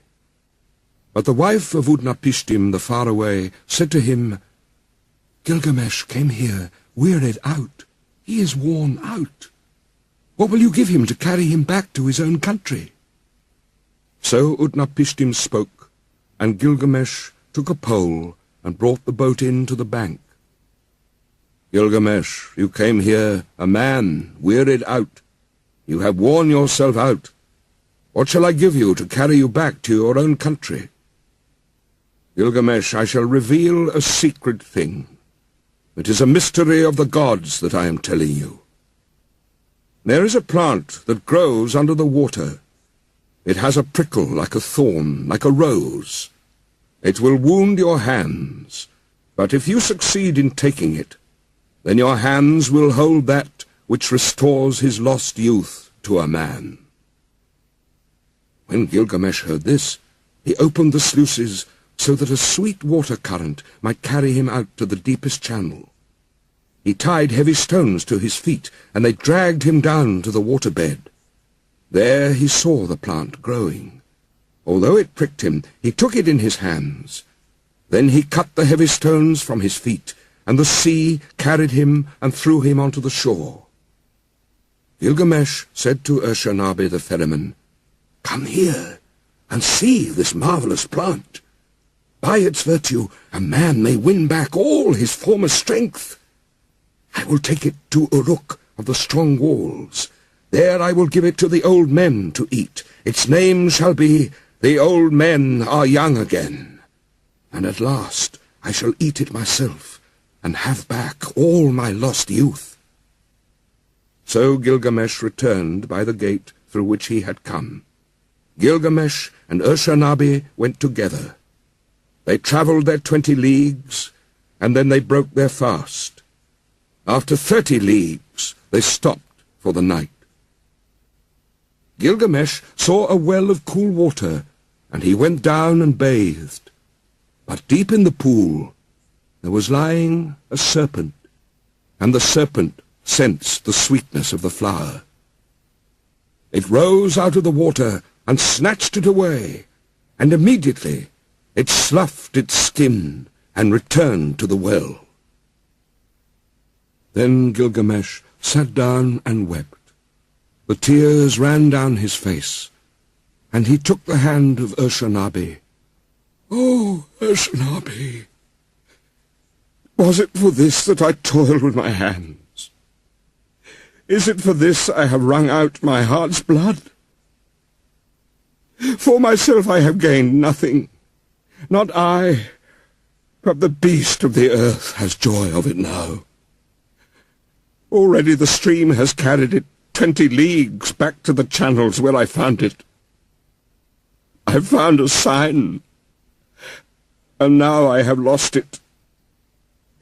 Let us leave the boat on the bank and go." After 20 leagues, they broke their fast. After 30 leagues, they stopped for the night. In 3 days they had walked as much as a journey of a month and 15 days. When the journey was accomplished, they arrived at Uruk, the strong-walled city. Gilgamesh spoke to him, to Ashnabi the ferryman. "Ashnabi, climb up onto the wall of Uruk. Inspect its foundation terrace, and examine well the brickwork. See if it is not of burnt bricks. And did not the 7 wise men lay these foundations? 1/3 of the whole is city, 1/3 is garden, and 1/3 is field, with the precinct of the goddess Ishtar. These parts and the precinct are all Uruk." This too was the work of Gilgamesh the king, who knew the countries of the world. He was wise. He saw mysteries and knew secret things. He brought us a tale of the days before the flood. He went a long journey, was weary, worn out with labor, and returning, engraved on a stone the whole story. The destiny was fulfilled which the father of the gods, Enlil of the mountain, had decreed for Gilgamesh. In nether earth the darkness will show him a light. Of mankind, all that are known, none will leave a monument for generations to come to compare with his. The heroes, the wise men, like the new moon, have their waxing and waning. Men will say, "Who has ever ruled with might and with power like him?" As in the dark month, the month of shadows, so without him there is no light.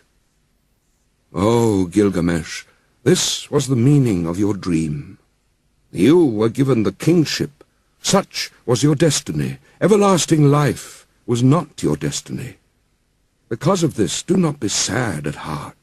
Do not be grieved or oppressed. He has given you power to bind and to loose, to be the darkness and the light of mankind.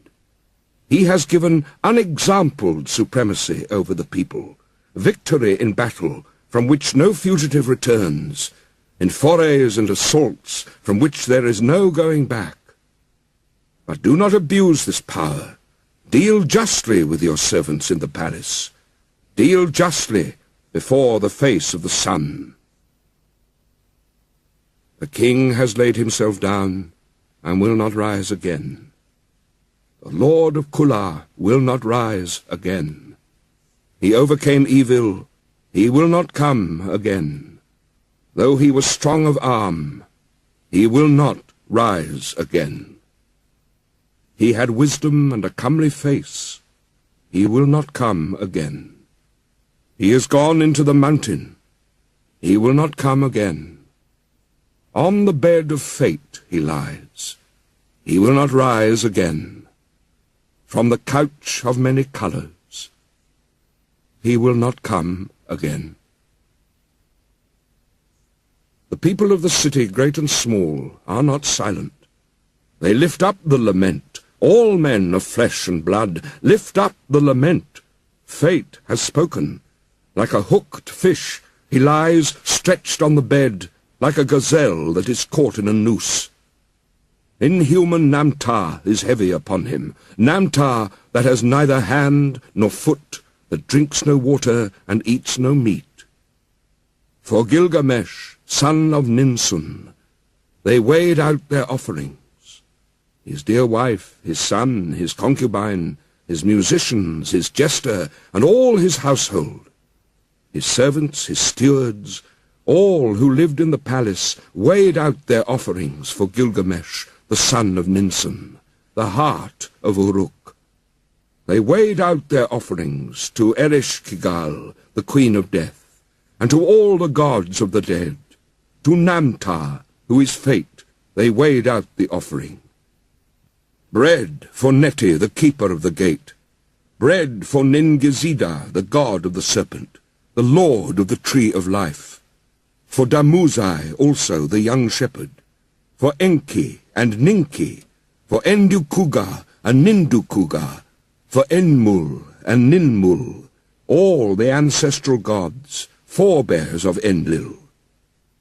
A feast for Shulpi, the god of feasting. For Samukan, god of the herds. For the mother Ninhusag, and the gods of creation in the place of creation. For the host of heaven, priest and priestess, weighed out the offering of the dead. Gilgamesh, the son of Ninsun, lies in the tomb. At the place of offerings, he weighed the bread offering. At the place of libation, he poured out the wine. In those days, the Lord Gilgamesh departed, the son of Ninsun, the king, peerless, without an equal among men, who did not neglect Enlil his master. O Gilgamesh, Lord of Kulab, great is thy praise.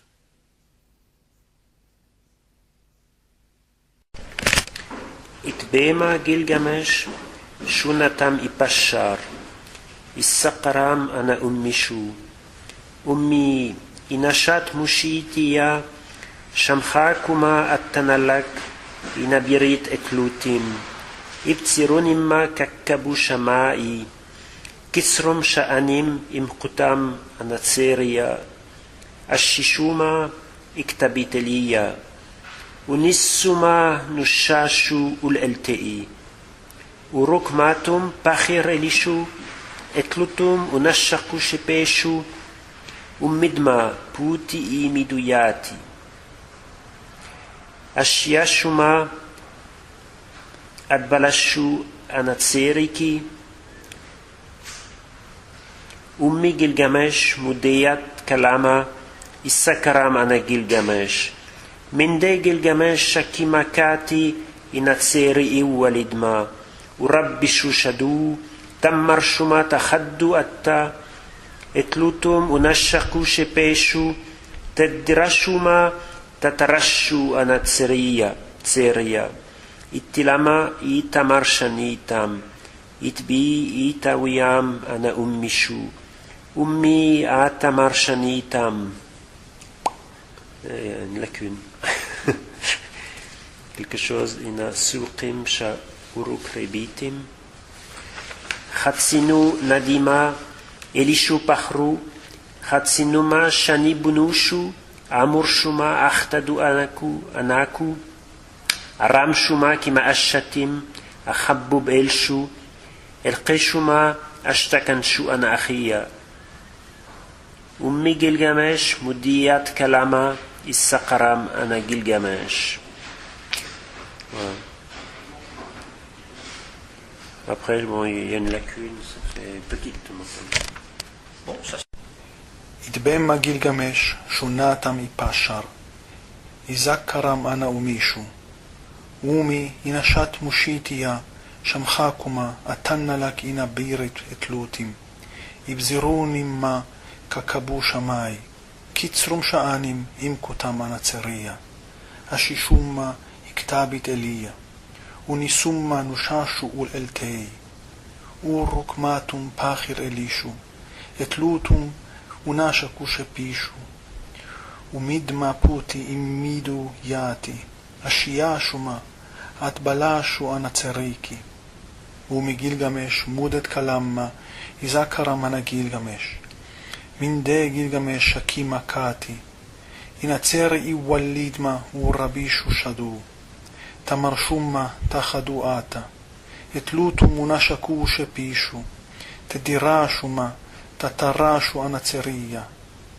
איתילמה איתמר שניתם, איתבי איתוואם אנאומישו, ומי התמר שניתם, אינסוקים שאורוק רביתם, חצינו נדימה אלישו פחרו, חצינומה שני בונושו, אמורשומה אכתדו ענקו, הרמשומה כמאשתים, אחבו באלשו, אנקשומה אשתקנשו אנכיה. ומגילגמש, מודת כלמה, איזקר המנה גילגמש. אשום ושתמחרו איתיקה, גילגמש שונתה מפשר. אין קידואשי מחר חרימתים, ורתמו כללון. צרם עם תאשי, אשר איוואי.